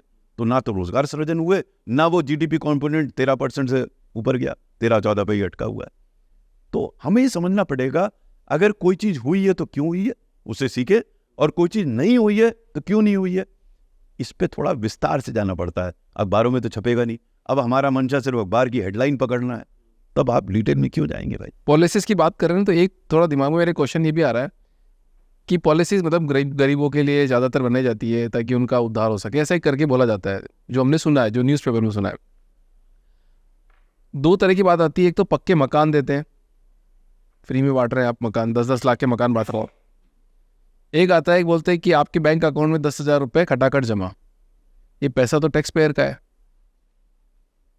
देखिए, पहली चीज तो मैं इस सरकार की तारीफ करना चाहूंगा कि इन्होंने मकान बनवाए, पक्के मकान बनवाए, लोगों को, गरीबों को मकान मिले। मुझे विस्तार से तो नहीं पता कितने पैसे जमा करने, कितने, मैंने परीक्षण नहीं किया, लेकिन इतनी मुझे निश्चित जानकारी है कि लोगों को घर मिले। अब एक आध जगह कमी रही हो, बात अलग है। तो ये एक अच्छी स्कीम थी और लोगों को घर निश्चित रूप से मिले हैं। तो ये कहना गलत होगा कि हर चीज में गड़बड़ हो रही है। जहाँ कमी है, जैसे मेक इन इंडिया, मैं बता रहा हूँ, जहाँ अच्छा काम हुआ वहाँ तारीफ होनी चाहिए। घर का जो इनकी योजना थी, बड़ी अच्छी योजना है, और बेघर लोगों को घर मिले हैं इसमें। बट आप घर दे रहे हो, जो पैसा जो आ रहा है आपके पास सरकार के पास, वो तो सारा टैक्स पेयर के थ्रू आ रहा है ना सर। सरकार और कहाँ से, किसी पेड़ से थोड़ी तो तोड़ के टैक्स लाएगी। पेयर क्यों देगा किसी नहीं को देगा? मकान बनाने के लिए? भाई जो सरकार उसको रोड बना के देती है, जो सहूलियतें देती है, उसका टैक्स देगी नहीं? दुनिया भर में देते हैं। रोडों की बात आप कर रहे हो। आप देखिए, आप जिस रोड पे चल रहे हो आपने थोड़ी ना बनाई है, या आपके पैसे से बनी है। सरकार कहाँ से पैसे लाएगी? सरकार के स्रोत क्या है पैसे के? दुनिया भर में, इंडिया छोड़ दीजिए, वो लोगों से ही लेगी ना। कोई कहीं गड्ढा खोद के उससे पैसे निकालेगी नहीं। बट फैसिलिटीज के नाम पे फैसिलिटीज भी तो मिलनी चाहिए फिर इतनी। भाई देखिए, आप जो मिल रही है उसको आप आंख बंद करके कहते हैं ये तो फैसिलिटी नहीं है, जो नहीं मिल रही है उसको आप करते हैं। आप देखिए एयरपोर्ट, देखिए कितना सुधार हुआ है एयरपोर्ट में। कहाँ से आई फैसिलिटी? अभी का पैसा लेकर बनाइए ना। सरकार के पास पैसा कहाँ से आएगा? हमसे आएगा, आपसे आएगा, आपसे लेकर। ये आप कह सकते हैं कि जिस प्रकार की व्यवस्था होनी चाहिए थी उस प्रकार की नहीं है, उसमें ये कमी है। लेकिन आप ये कहेंगे हमसे पैसा क्यों लेते हैं वो गरीबों को देने के लिए? वो तो दुनिया भर में किया जाता है, यहाँ भी किया जाता है। बट स्टिल बिजनेस करना बहुत मुश्किल है इंडिया में। देखिए वो अलग बात। देखिए अब आप दूसरी बात पे आ रहे हैं, ईज ऑफ डूइंग बिजनेस। ये सरकार का काम है कि ईज एक्चुअली करे। आपके मुताबिक क्या है? क्योंकि आप बहुत प्रॉब्लम है, ये तो फैक्ट है। देखिए most of the problem of businesses is कि उनको डिले होता है, उनको पता ही नहीं क्यों हमारी एप्लीकेशन क्यों रुकी हुई है। आप बता दो ना। मैंने जो आपको मैं उदाहरण दे रहा था कैबिनेट सेक्रेटेरिएट का, मैं जॉइंट सेक्रेटरी से नहीं कहता था इसका अप्रूवल कर दो, मैं कहता था निर्णय लो। मना कर रहे हो तो कारण दोगे ना। इस वजह से वो कंटेस्ट करेगा ये कारण। आप बैठे रहोगे तो वो कुछ कर ही नहीं सकता, उसको तो पता ही नहीं क्या हुआ। एक प्रकरण में मुझे याद है, एक आया और उसको कोई गैस चाहिए थी, तो जॉइंट सेक्रेटरी का साहब हमारे पास गैस है ही नहीं, हम इनको कैसे दे दे। अब ये उत्तर सुनने के लिए वो 2 घंटे 2 साल से इंतजार कर रहा है। 2 साल से। फिर उसने कहा सर बहुत अच्छा हुआ आज हमें पता लग गया, हम दूसरा धंधा करेंगे। 2 साल तक उसको पता ही नहीं जा रहा क्या निर्णय हुआ। देखिए सरकार, मैं बार बार इस चीज को कह रहा हूं, ट्रांसपेरेंसी ले आए और ये टॉप मोस्ट से होगा। टॉप मोस्ट में अगर ये होगा कि हम ट्रांसपेरेंट नहीं होंगे पीएमओ में, हम तो पत्रावली ही लेंगे और बताएंगे नहीं हम कितने दिन बैठे। मुझे याद है नितिन गडकरी जी मीटिंग्स में कहते थे प्रधानमंत्री जी फाइल तो आपके पीएमओ में लंबित है, तब वो इधर उधर बगले झाड़ते थे पीएमओ वाले। भाई क्यों नहीं करते वहां? मेरा स्पष्ट मानना है कि जो चीज आप दूसरे को करने को कह रहे हैं, charity has to begin at home, आप करिए। अब उसमें नाराज हो जाते थे जब मैं बोलता था। भाई क्यों नहीं करते आप ये कह दीजिए पीएमओ में ये 20% फाइल नेशनल सिक्योरिटी से संबंधित है, ठीक है, लेकिन 80% आप क्यों नहीं मांगते? मोटी मोटी फाइलें रखी रहती है वहां पर। पीएसयू के डायरेक्टर्स की फाइल रखी हुई है 6-6, 8-8 महीने, क्यों रखी है भाई? वो डायरेक्टर नहीं होगा पीसीयू का तो काम कैसे चलेगा? हर आदमी को देखिए बड़ा आसान है दूसरे को दौड़ाना, डराना, धमकाना। आप पहले खुद तो कीजिए। आपने बीएसपी लीडर मायावती जी के साथ में काम किया और आपने अपनी बुक में जिक्र किया थोड़ा नेगेटिव वे में कि यार मतलब मेरे को उनके साथ काम नहीं करना है, तो वहां से आप एक्सपीरियंस शेयर कर सकते हैं कुछ? देखिए मुझे थोड़ी समस्या इस वजह से आई कि मायावती जी से पहले मैंने ऐसे नेता के साथ काम किया जिनका मैं बड़ा एडमायरर बन गया। शुरू में तो मुझे नहीं पता था, लेकिन धीरे धीरे मैंने कल्याण सिंह जी के साथ काम। ओके। और ये पहला टेन्योर था कल्याण सिंह जी का, जो कि मैं समझता हूँ गोल्डन पीरियड था उत्तर प्रदेश का। और मुझे विश्वास नहीं होता था कि एक नेता इतना ईमानदार, इतना कमिटेड हो सकता है। उससे पहले जो मेरा नेताओं के बारे में अनुभव था थोड़ा भिन्न था। मेरी कभी झगड़ा वगड़ा भी होता था उनसे, लेकिन जब कल्याण सिंह जी को मैंने देखा तो मेरा वो मत ही परिवर्तित हो गया कि जहाँ एक और खराब नेता भी हैं वहाँ अच्छे नेता भी हैं। तो उसके बाद जब मायावती जी आई तो जैसे अंग्रेजी में फ्रेज है चॉक एंड चीज, वो फर्क दिखा मुझे कि जहाँ एक और कल्याण सिंह जी हर मुद्दे को बड़ा डिटेल में समझ के एक निर्णय लेते थे, जहाँ कल्याण सिंह जी डिसऑनेस्टी का 1% भी कॉम्प्रोमाइज नहीं करते थे। जब मैंने मायावती जी के साथ काम किया तो कई ऐसे वाकया हुए जो मुझे अटपटा सा लगा, क्योंकि कल्याण सिंह जी के बाद आया था। जैसे मुझे स्मरण है कि जो हम लोग फाइल रखते थे उनके सामने तो हम समझाने की कोशिश करते थे, मालूम नहीं वो समझती थी नहीं समझती थी, लेकिन वो शुरू से ही अपना नाम लिखना पूरा नाम लिखती थी, मायावती करके साइंस करती थी, तो MAYA लिखना शुरू कर देती थी जैसे ही आप समझा रहे, दस्तखत कर देते थे। फिर कई ऐसे प्रकरण हुए जैसे मैंने अपनी पुस्तक में भी लिखा है, जिससे मुझे बहुत अजीब लगा कि उनकी अजीब सी आदत थी, वो मीटिंग में ही सस्पेंड कर देती थी अधिकारियों। सस्पेंड इसको सस्पेंड कर दो, तो एक DM को उन्होंने सस्पेंड कर दिया। बड़ा बढ़िया अफसर था। हाँ। तो वो रोता हुआ आया मेरे पास कि सर मेरी तो कोई गलती नहीं, सस्पेंड कर दिया। वो मालूम नहीं, अब मेरे लिए बताना बड़ा मुश्किल है कि किस बात पे वो नाराज हो जाती थी।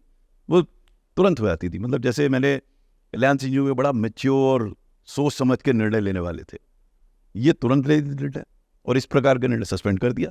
तो आया तो मैंने समझा, तो मुझे लगा कि इसकी कोई गलती नहीं है, अब उसको कैसे ठीक किया जाए, रीइंस्टेट कैसे कराया जाए। तो हम लोग भी अपने अपने तरीके निकालते, जैसे मैंने कहा ना, नेता अपनी जगह पर है, हम अपनी जगह पर है। तो हम लोग ने तब तक ये समझ लिया था कि उनसे अगर कोई सही डिसीजन कराना है तो सुबह के टाइम पे सबसे अच्छे मूड में रहती थी, ब्रेकफास्ट टाइम पे। तो हम सब जो ठीक कराने वाले निर्णय उस समय करा देते। तो उस सुबह हम लोग पहुंचे, दो तीन जो अफसर थे सेक्रेटेरिएट में, और चर्चा शुरू की उनसे, और बात पे चर्चा हो रही थी। तो फिर कहा, मैडम वो आपने उस अफसर को सस्पेंड कर दिया, अफसर बड़ा अच्छा है, लेकिन गलती हो जाती उससे भी होगी। हमें पता था कि उसकी गलती नहीं है, लेकिन अगर हम उनसे कहते कि गलती नहीं है और आपने क्यों सस्पेंड कर दिया, तो कोई चांस नहीं था उसको। हमने कॉन्वर्सेशन ये किया कि मैडम वो अफसर बहुत अच्छा है और वो गलती हो जाती है, उससे भी हो गई, अच्छा अफसर है। हमने कहा मैडम बड़ा बढ़िया अफसर है, अच्छा ऐसा है, अच्छा ठीक है बहाल कर दे, बहाल हो गया। एक और इंस्टेंस था, मुझे याद है कि हम लोग डे अफसर होते थे, जो स्पेशल सेक्रेटरी होते थे, हर दिन कोई ना कोई अफसर होता था। एक दिन का याद है मुझे, मैं डे अफसर था, तो एक डिस्ट्रिक्ट मैजिस्ट्रेट आया, मुझसे 1 साल जूनियर था, जानता था, हेलो हाई हुई, वो अंदर गया, उसके हाथ में ब्रीफकेस था, अंदर लेकर गया। जब लौट के आया वहां से बात करके, तो उसके हाथ में ब्रीफकेस नहीं था। तो मैंने उससे कहा कि यार तुम अपना ब्रीफकेस अंदर छोड़ा है कुछ? बोले नहीं बॉस, वो उसमें कुछ फाइलें लाए थे मुख्यमंत्री के लिए। अब मैंने उसको कहा यार डिस्ट्रिक्ट मैजिस्ट्रेट तो फाइल लाता नहीं चीफ मिनिस्टर। तो वो भी समझ गया, मैं भी समझ गया, मुझे पता नहीं उसके अंदर क्या था, लेकिन वो जो गिल्ट उसके मुंह पे थी वो मुझे विचित्र सा लगा। इस तरीके के कई वाकये हुए जिससे मुझे बड़ा अजीब सा लगने लगा कि एक तरफ कल्याण सिंह जी को मैं देखता था, उनका तो इतने इंस्टेंसेस मैंने लिखे हैं किताब में। एक आपको मैं बताना चाहूँगा कि जो डिस्ट्रिक्ट मैजिस्ट्रेट अलीगढ़ थे वो मेरे बैचमेट थे। उनका फ़ोन आया मेरे पास कि देख अनिल यार, वो मुख्यमंत्री के लड़के जो हैं उन्होंने CDO की, चीफ डेवलपमेंट ऑफिसर की गाड़ी ले ली, तो अगर संभव हो तो बताना मुख्यमंत्री जी को। उसको भी पता था ईमानदार मुख्यमंत्री हैं। तो सुबह सुबह हम लोग एक किसी कार्यक्रम में जा रहे थे, तो उस समय फ़ोन तो होता नहीं था ज़्यादा, मोबाइल फ़ोन तो बिल्कुल नहीं था। तो हम जब निकल रहे थे गाड़ी से, काफिले निकल रहा था, तो मैंने उनसे चर्चा की। मैंने कहा साहब वो आपके साहबजादे ने CDO की गाड़ी ले ली अलीगढ़ में। उन्होंने कहा वापस चलो। पूरा काफिला घर पे वापस आया, मैं तो बाहर बैठा था, अंदर वो किसी को डांट रहे थे फ़ोन पर, और आए वापस, और फिर हम लोग काफिले में बैठ के चल दिए। शाम को DM का फ़ोन आया, यार वो गाड़ी वापस आ गई। तो है ये छोटी सी बात, लेकिन वो उनका व्यक्तित्व ऐसा था कि एटलीस्ट फर्स्ट टेन्योर में जो मैंने व्यक्तिगत रूप से देखा, 1% वो इधर से उधर नहीं करते थे। नहीं बट सर एक बात बताओ ना, जो ज़्यादा सौदागर होगा, मतलब जो सौदा कर सकता है वही इस सिस्टम में सर्वाइव कर सकता है। क्योंकि देखो आपने भी सौदा किया है यहाँ पे कि DM को बचाने के लिए बोल दिया कि यार DM की गलती थी, तो आप एक सौदा ही कर रहे हो, आप एक चीफ मिनिस्टर के साथ में। देखिए जीवन में आपको कई सारी चीजें करनी पड़ती है, ठीक है ना। अब आप वो क्या कर रहे हैं, उसी में मैं एक सटल डिफरेंस निकालता हूं। One is compromise, the other is accommodation. ये अंतर बहुत लोग नहीं समझते और उसको सबको सौदा का नाम दे देते हैं। अच्छा ठीक है, समझते सर। एकोमोडेशन क्या है कि आप किसी काम को करने के लिए आप विकल्पों की तलाश करते हैं, उसमें ऐसा विकल्प निकालते हैं जिससे वो काम हो जाए। वो गलत नहीं है, लेकिन शायद अगर बिल्कुल स्ट्रिक्टली आप देखेंगे, कहेंगे आपने ये क्यों कह दिया उस अधिकारी को कि उसकी गलती थी जबकि उसकी गलती नहीं थी, अगर स्ट्रिक्टली देखेंगे। बट जीवन तो 1 और प्लस और माइनस है नहीं, जीवन ग्रे एरिया है। अब उसमें आप कौन सा ग्रे एरिया पकड़ रहे हैं, किस पर्पस के लिए पकड़ रहे हैं, महत्वपूर्ण है। तो आपको हो सकता है कि आपको एडजस्टमेंट अकोमोडेशन के लिए कुछ चीजें करनी पड़े, लेकिन आपको कॉम्प्रोमाइज तो नहीं कर रहे। आप कॉम्प्रोमाइज वहां होता है कि आप नियम के विरुद्ध कुछ कर रहे हैं या कोई बेसिकली गलत काम कर रहे हैं। लेकिन अगर आपको काम कराने के लिए किसी के पास जाके बात करनी है, एक तरीके से बात करनी है, और आपको ऑब्जेक्टिव क्लियर है, तो उसमें क्या नुकसान है। हम यस और नो में तो जीवन चलता नहीं है। अब उसको हर चीज को सौदा तो नहीं कहते हैं। क्या ये सौदा हुआ कि अगर हमने मुख्यमंत्री जी से कह दिया कि अधिकारी की गलती हो गई जबकि उसकी गलती नहीं थी, क्योंकि अल्टीमेटली मुझे उसका लाभ कैसे पहुंचाना था। अगर मान ली मैंने वही उदाहरण में कहा कि अगर मैं उनसे कहता था बड़ा जो है उसकी बिल्कुल गलती नहीं है, आपने गलत इसको कर दिया, तो क्या होता, उसको कर देती, वो नहीं करती। तो पर्पस क्या था। तो हम ये भूल जाते हैं कभी कभी, और कभी कुछ अधिकारियों में भी प्रॉब्लम आती है कि वो ये समझते हैं कि सिर्फ वही सही है और बाकी सब लोग बेईमान है। देखिए अक्सर अधिकारियों में समस्या आ जाती है, जो ईमानदार हैं, जो वाकई ईमानदार हैं, लेकिन वो सबसे भिड़ते रहते हैं। उनको ये डिफरेंस समझ में नहीं आता कॉम्प्रोमाइज एकोमोडेशन में। भाई आप अपनी पत्नी के साथ, अपने मित्रों के साथ, अपने बच्चों के साथ एकोमोडेशन करते हैं नहीं करते हैं? तो what is wrong in accommodation? Give and take है। अब आप उसको सौदा का नाम ले दिए, कुछ भी दे दिए। जीवन ये तो है नहीं कि जो मैं कह रहा हूँ वही सही है और दूसरा कह रहा है वो गलत है, तो फिर क्या होगा? सिर्फ भिड़ंत होगी। आप थोड़ा आप कंसीड कीजिए, थोड़ा वो कंसीड, दैट्स व्हाट लाइफ इज। अब उसको सौदा भी आप कह सकते हैं। अंडरस्टैंडिंग होगी, मतलब कोर्ट के बाहर मामला सेटल हो गया। एब्सोल्युटली। बट कुछ नियम, कुछ चीजें तो ऐसी थी ना, कुछ तो गलती साफ साफ नजर आती है। किसी ने मर्डर कर दिया, किसी ने रेप कर दिया, बिल्कुल कुछ साफ नजर आता क्लियर है। फिर भी सिस्टम में नहीं है ना सर। देखिए, सिस्टम की बात तो मैं ज्यादा इसलिए नहीं करता कि सिस्टम के नाम पे आप कुछ भी कह डालिए। मैं ये कहता हूँ आपका व्यक्तिगत क्या है। मेरा व्यक्तिगत मत बड़ा क्लियर है इसमें, और उसी वजह से शायद आप पहले 10-12 साल के बाद जीवन बड़ा बढ़िया निकला। शुरू में कंफ्यूजन था, क्लैरिटी यह आ गई कि अगर कोई व्यक्ति, चाहे वो नेता हो चाहे अधिकारी हो, मुझसे नियम के विरुद्ध कोई काम कहता है या रेगुलेशन, वो मैं पोलाइटली मना कर दूंगा, उसमें कोई अकोमोडेशन नहीं है। अगर नियम के तहत करता है तो तुरंत कर दूंगा। लेकिन जीवन में और कार्यकाल में बहुत सारा एरिया, ग्रे एरिया होता है जहां क्लियरली लिखा हुआ नहीं है कि ये गलत है सही है, तो वहां आपका एटीट्यूड पे निर्भर करता है। मेरा पॉजिटिव एटीट्यूड है तो मैं चाहूंगा कि वो होना चाहिए। अगर नियम के विरुद्ध नहीं है तो होना चाहिए, और ना केवल उसका होना चाहिए व्यक्ति का, और भी व्यक्ति जो समकक्ष हैं यानी कि उसी प्रकार के हैं, उनका भी काम यथावत होना चाहिए। तो आप एक सिस्टम बनाने लगते हैं। मैं एक उदाहरण देना, जब मैं शुरू में अपनी सेवा में एडिशनल रजिस्ट्रार बैंकिंग था, तो वहाँ एक समस्या आती थी कि कई असिस्टेंट रजिस्ट्रार थे, डिस्ट्रिक्ट कोऑपरेटिव बैंक के मैनेजर्स थे, वो पति पत्नी अलग अलग जगह पर पोस्ट हो जाते थे, दोनों उसी सेवा में थे। वो फिर नेताओं के पास जाते थे, फिर नेता प्रेशर डालते थे, भाई पति पत्नी उनके एक जगह कर ली। जिसका प्रेशर ज़्यादा होता था उसका हो जाता था, जिसका नहीं होता था उसका नहीं होता। तो एक अधिकारी मेरे पास आया, मुझसे बोला कि साहब मेरी पत्नी वहाँ है, मैं नेता के पास जा नहीं सकता। मैं समझ गया, मैंने उससे पूरी व्यवस्था समझी, फिर मैंने व्यवस्था बनाई कि अगर ये परिस्थितियां हैं तो इन दोनों का ऑटोमेटिकली ट्रांसफर कर देना चाहिए। आज तक वो व्यवस्था चल रही है। वो आपने बनाई, खुद ने? उस समय बनाई। देखिए, एक नहीं कई उदाहरण है जहां व्यवस्था बनाते हैं। जब मैं कोल सेक्रेटरी था, ठीक है ना, कोल सेक्रेटरी में इतना स्कैम हुआ, उसके बाद से क्यों नहीं स्कैम हुआ? क्योंकि व्यवस्था बनाई। सामने नहीं आया सर, या फिर नहीं हुआ? नहीं, मेरे विचार से अगर हुआ होता तो सामने आ जाता, क्योंकि जो व्यवस्था बनी है वो टोटली ट्रांसपेरेंट है, उसको कुछ छुपा ही नहीं, कुछ छुपा ही नहीं सकता। ऑक्शन भी होता है, वो आप देख सकते हैं ऑक्शन हो रहा है। सो क्वेश्चन ये है कि क्या हम व्यवस्था बना रहे हैं? व्यवस्था पे हम ज्यादा जोर नहीं देते, हम व्यक्तिगत देते हैं कि आप मेरे पास आए, आपका काम मैंने कर दिया, आप भी खुश, आपका वोट मेरे लिए पक्का। व्यवस्था बना दूंगा तो आप मेरे पास आएंगे नहीं, आपका काम अपने आप हो जाएगा। तो आपने एक ट्रांसफर वाली व्यवस्था बनाई कि ऐसा कानून, वैसे चीजें पारित करी, तो आपको किसी से अप्रूवल की जरूरत भी पड़ती होगी उस जिस लेवल पे गए उनको समझाया। हाँ, देखिए, एक अधिकारी के रूप में अगर आप में कम्युनिकेशन स्किल्स है दूसरे को समझाने की, बताने की, तो आप निर्णय करा लेंगे। जैसे अक्सर लोग कहते हैं नेता मुझे काम नहीं करने देता। मैंने काउंट तो नहीं किया, लेकिन अंदाजन मैं समझता हूँ 85-90% पॉइंट्स पर मैं नेता को समझा लेता था। हाँ, 10-15% वो मुझे और रूल करते थे, फेयर एनफ यार, डेमोक्रेसी है, कुछ तो वो करेंगे ही।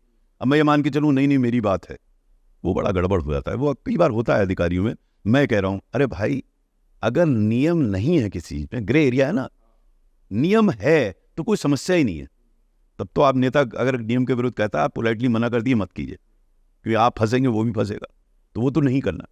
लेकिन अगर नियम नहीं है, शायद साइलेंट है, और सरकार तो चलती इसी बात पे है कि कई जगह पर नियम क्लियर नहीं है, तो उसको आपको डिफाइन करना है। आपको एक और उदाहरण दूं, मैं building under construction worker act को as director general labour welfare enact चलाता था। उसमें हमारे पास 7,000 करोड़ रुपए करीब पैसा था, खर्चे में प्रॉब्लम आती थी।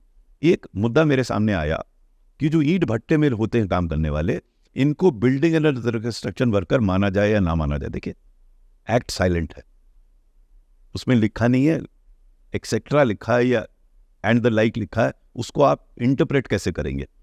अब आपने अगर देखा हो ईंट के भट्टे वाले कितनी दयनीय हालत में रहते थे, राइट।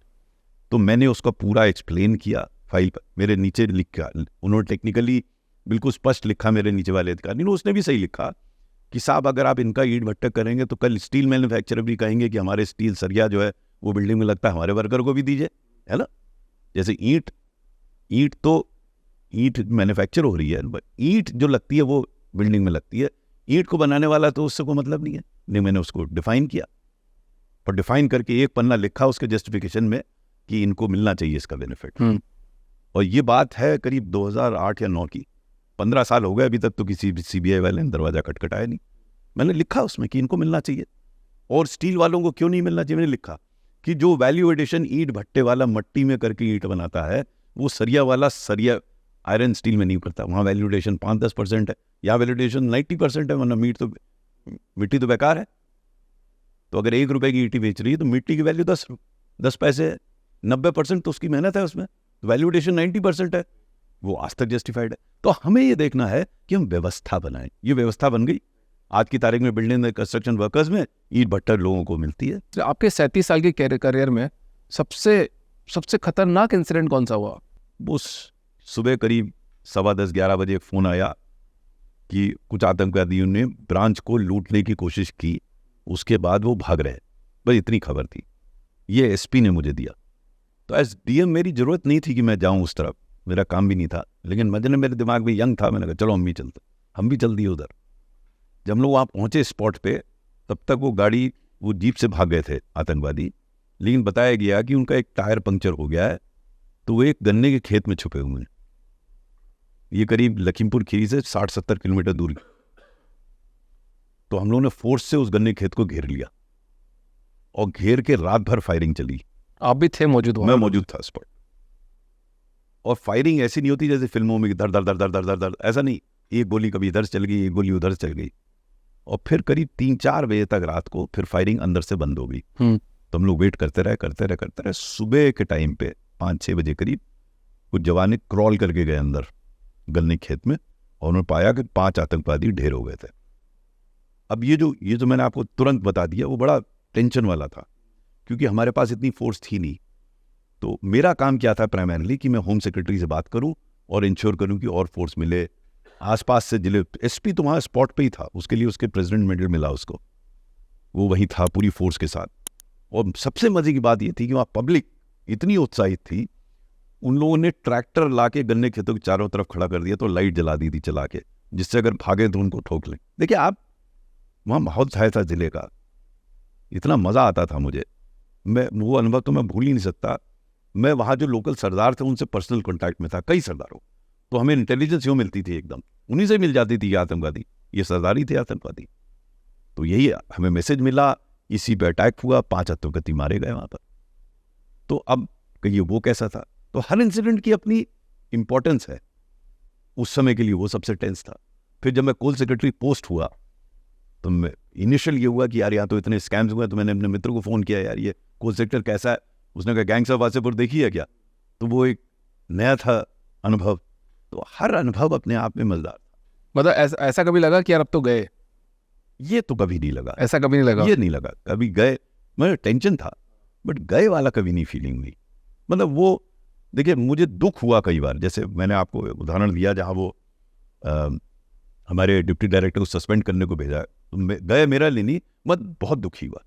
इतना दुखी हुआ कि मेरे अंदर का कवि जागृत हो गया। मैंने पंक्तियाँ लिखी उस समय, मैं लिखी, संशय नहीं मन में तेरी सृष्टि में या तुझ में, संशय नहीं मन में तेरी सृष्टि में या तुझ में, तू ही तू मेरे मन में समाया, सब कुछ मैंने तुझसे है पाया, फिर भी स्तब्ध हूँ, व्याकुल हूँ, अशांत हूँ, शायद अनजान हूँ। क्या यही जीवन है? जो पापी है, दुराचारी है, क्यों जीत रहा निरंतर है? स्पष्ट करो, अभिव्यक्त करो, कुछ तो करो मेरे राम। मैं इतना दुखी था कि एक अच्छा ईमानदार अधिकारी है, मैं इसे बचा नहीं पा रहा हूँ, ये सस्पेंड करने को कह रहा है बदमाश, ठीक है ना। लेकिन मैं क्योंकि ऑप्टिमिस्ट था, तो जो उसके बाद मेरे को जहन में जो पंक्तियाँ आई वो मैंने पुस्तकों में लिखी हैं, वो इस प्रकार से है, समय रुका नहीं हम क्यों ठहर गए, समय रुका नहीं हम क्यों ठहर गए, अभी तो हम चले भी नहीं फिर क्यों थक गए।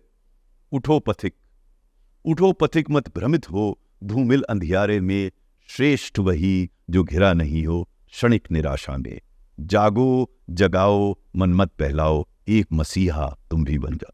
तो इन पंक्तियों को लिखा, उससे आज भी मैं प्रेरित होता हूँ। कभी डाउन होता हूँ तो पढ़ता हूँ उनको, फिर याद करता हूँ, ऐसे ही चलता है जीवन। इतनी परेशानी होने के बाद भी आपने एक स्टेटमेंट दिया कि civil service is the best job in the world. Absolutely, IAS is the best job in the world. मेरा जो अनुभव है, मैंने लिखा अपनी पुस्तक में, if I were to be born again I like to be an IAS officer. आप इतना काम कर सकते हैं लोगों के लिए, इतना भला कर सकते हैं लोगों का, इतना आप दुआएं पा सकते हैं। मैं नहीं समझता किसी, भाई जो RSBY का मैं आपको बता रहा था, मैं आपको उदाहरण इसलिए दे रहा हूँ करोड़ों की मात्रा में लोग उससे लाभान्वित हुए। मुझे याद है कि एक बार जब ओबामा प्रेसिडेंट बने तो उनके एडवाइज़र का फ़ोन आया मेरे पास, बोले कि आप क्या यहाँ के प्रेजेंटेशन कर सकते हैं हेल्थ इंश्योरेंस पर। तो मैंने कहा मेरा तो अलग व्यवस्था है, मैं क्या करूँगा। वो इंसिस्ट किया उन्होंने। तो मैं वाशिंगटन जाता था वर्ल्ड बैंक में, एक विजिट पे मैं वहाँ चला गया, ब्रुकिंग्स इंस्टीट्यूट जहाँ इनके एडवाइजर्स बैठते हैं, वहाँ मैंने प्रेजेंटेशन किया RSBY पर। प्रेजेंटेशन जब कर रहे थे तो उस समय उनके अधिकारी थे, हमारे मिशन के लोग थे, और गेट्स फाउंडेशन, रॉकफेलर फाउंडेशन, सबके लोग थे। प्रेजेंटेशन के बाद बाहर खड़े होकर कॉफ़ी पी रहे थे तो गेट्स फाउंडेशन का एक व्यक्ति आया मेरे पास, कहता mister Swarup, you seem to be very passionate about the scheme, what does the government give you beyond your salary. बड़ा बढ़िया प्रश्न, आप क्यों लगेंगे, बाकी लोग भी तो कर रहे हैं। तो मैंने उससे काउंटर प्रश्न किया, मैंने उससे कहा कि Gates foundation gives millions of dollars to poor countries, what do you get out of it.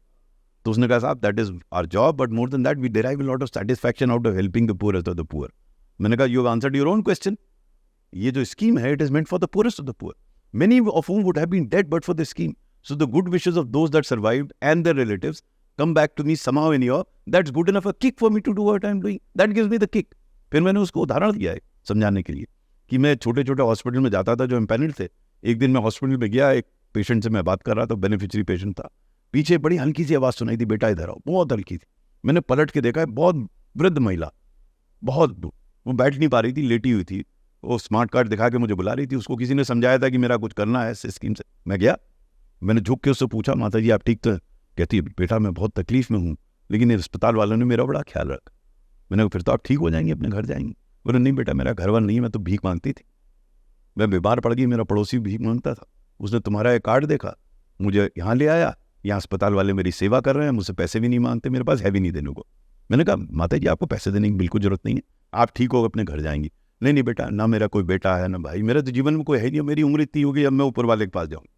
ये बहस चलती रही 10 सेकंड।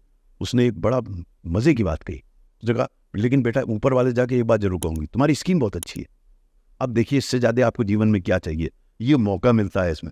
मैंने अपनी पुस्तक में चैप्टर लिखा है भारत रत्न, ये मेरा भारत रत्न, ये मेरे लिए भारत रत्न है, इससे बड़ा भारत रत्न नहीं हो सकता कि वो महिला जो कि डेथ बेड पे पड़ी है, वृद्ध है, वो मुझे दुआ दे रही है, स्कीम को दुआ दे रही है। अरे इससे बड़ा और कहाँ मिलेगा ये सब। तभी मैं चाहता हूँ कि अगर मेरा पुनर्जन्म हुआ तो मैं फिर से IAS अफसर बनूँ। मतलब आपने आज तक, मतलब आपके डिपार्टमेंट में बहुत सारे लोग रहे होंगे, आप बहुत लोगों को आपने मेंटर किया होगा, तो किसी बंदे को आपने रिश्वत लेते पकड़ा है वहाँ पे? यार मुझे पता ही नहीं रिश्वत लेती कैसे जाती है और दी कैसे जाती है। मेरे जीवन में ना तो कोई मेरे पास पैसे लेकर आया, ना मैंने देखा किसी को पैसे लेते। कोई नहीं लेके आया आपके पास 37 ईयर में? कोई भी किसी ने भी आपको बोला नहीं? आप ये बताइए, मेरा अनुभव ही नहीं है कोई, मतलब कोई आया नहीं पैसे लेकर, मतलब अजीब अधिकारी था मैं। कोई नहीं आया, कोई ऑफर भी लेकर नहीं आया, शुरू से ही मेरी क्या थी ऐसी बन गई थी। तो पहले लखीमपुर से ही बन गई, वहां से नहीं उससे पहले से बन गई। 99% लोगों का तो पाला ही नहीं पड़ता सरकार से, मतलब 140 करोड़ की जनता होगी, उसमें से 99 करोड़ का नहीं पड़ता। आप मुझे कोई व्यक्ति बताइए जिससे सरकार से पाला नहीं पड़ता। हर का पड़ता है, पैदा सरकार आपको पैदा होने से लेकर मृत्यु तक नहीं छोड़ती, हर व्यक्ति का पाला पड़ता है। अनुभव अच्छा है खराब है सबका है, लेकिन ये कहना गलत होगा कि 99% का नहीं होता, हर व्यक्ति का। आप कोई यहाँ जितने लोग हैं आप किसी से पूछ लीजिए, या कोई सर्टिफिकेट के लिए, किसी काम के लिए, birth certificate, death certificate, land के लिए, कहीं ना कहीं सरकार से इंटरफेस होता है। इसलिए मैं कहता हूं सरकार की एक महत्वपूर्ण भूमिका है, और तभी governance should improve to make life easy for common man. But ऐसा हो नहीं रहा है ना, मतलब आज आम आदमी क्या सोचता है, एक तो पुलिस वाले के पास जाने से भी डरता है, प्लस गवर्नमेंट के काम में भी डरता है कि नहीं यार इसको तो 500 रुपये आप सही कह रहे हैं। मेरा ये कहना है कि कई ऐसे एरियाज हैं जहां गवर्नमेंट ने सरलीकरण किया है, कई ऐसे एरिया, क्या हम उनको समझने की कोशिश करके सरकार के अन्य अंगों को ये समझा सके कि अगर यहां हो सकता है तो आप क्यों नहीं कर रहे। एक तो हम स्वीपिंग स्टेटमेंट देते हैं कि सब बेईमान है, कोई काम नहीं होता, ये भी एक नजरिया है। लेकिन मेरा ये मानना है कि अगर सरकार में भी कहीं अच्छा काम हो रहा है जहां सरलीकरण हुआ है, ये कहना बिल्कुल गलत होगा कि सरलीकरण नहीं हुआ है। बहुत सारा सरलीकरण, आज आप तो शायद पैदा नहीं होंगे, पहले जब हम बैंक में जाते थे तो पैसा निकालने के लिए पहले आप एक फॉर्म भरिए, फिर वो अंदर जाएगा, घूम के आएगा, 1 घंटे तक इंतजार कीजिए, फिर आपको पैसा। आज आपको बैंक जाने की जरूरत ही नहीं पड़ती, वह ना सरलीकरण। तो ये तो एक उदाहरण है, कई ऐसे उदाहरण हैं। तो क्या हम उन उदाहरणों की चर्चा करके अन्य लोगों को ये बता सकते हैं कि जब वहां हो सकता है तो आप क्यों नहीं कर रहे।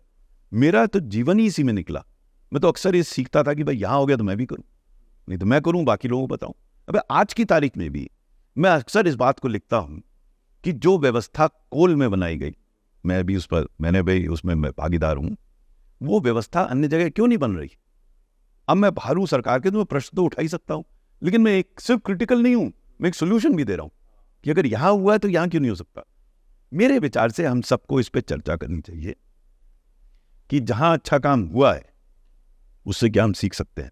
बट जितना भी अच्छा काम होता है, जितना भी गवर्नमेंट पॉलिसीज बनती है या फिर कोई अच्छे काम के लिए बनती है, वहाँ पे सबसे ज़्यादा फायदा गवर्नमेंट का ही होता है।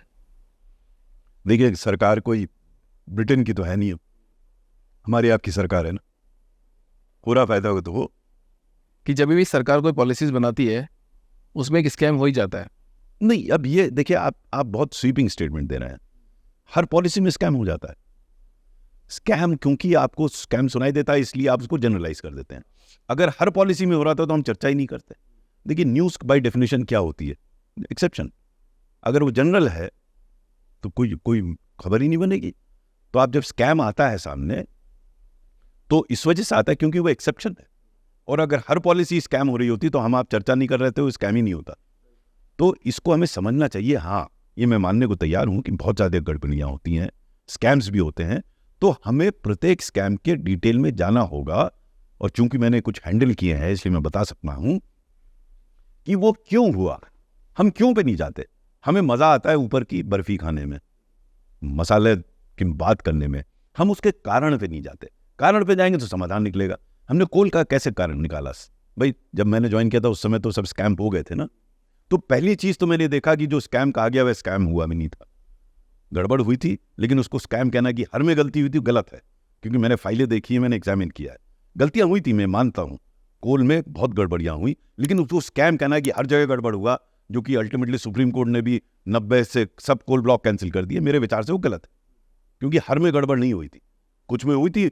डिटेल में जाना चाहिए था कि किस में हुई, उसमें खत्म करना चाहिए था। स्वीपिंग सब खत्म कर दिए। उसका इतना भयावह रिजल्ट हुआ, वो तो मैंने फेस किया ना, कि कोल का प्रोडक्शन ड्रॉप हुआ।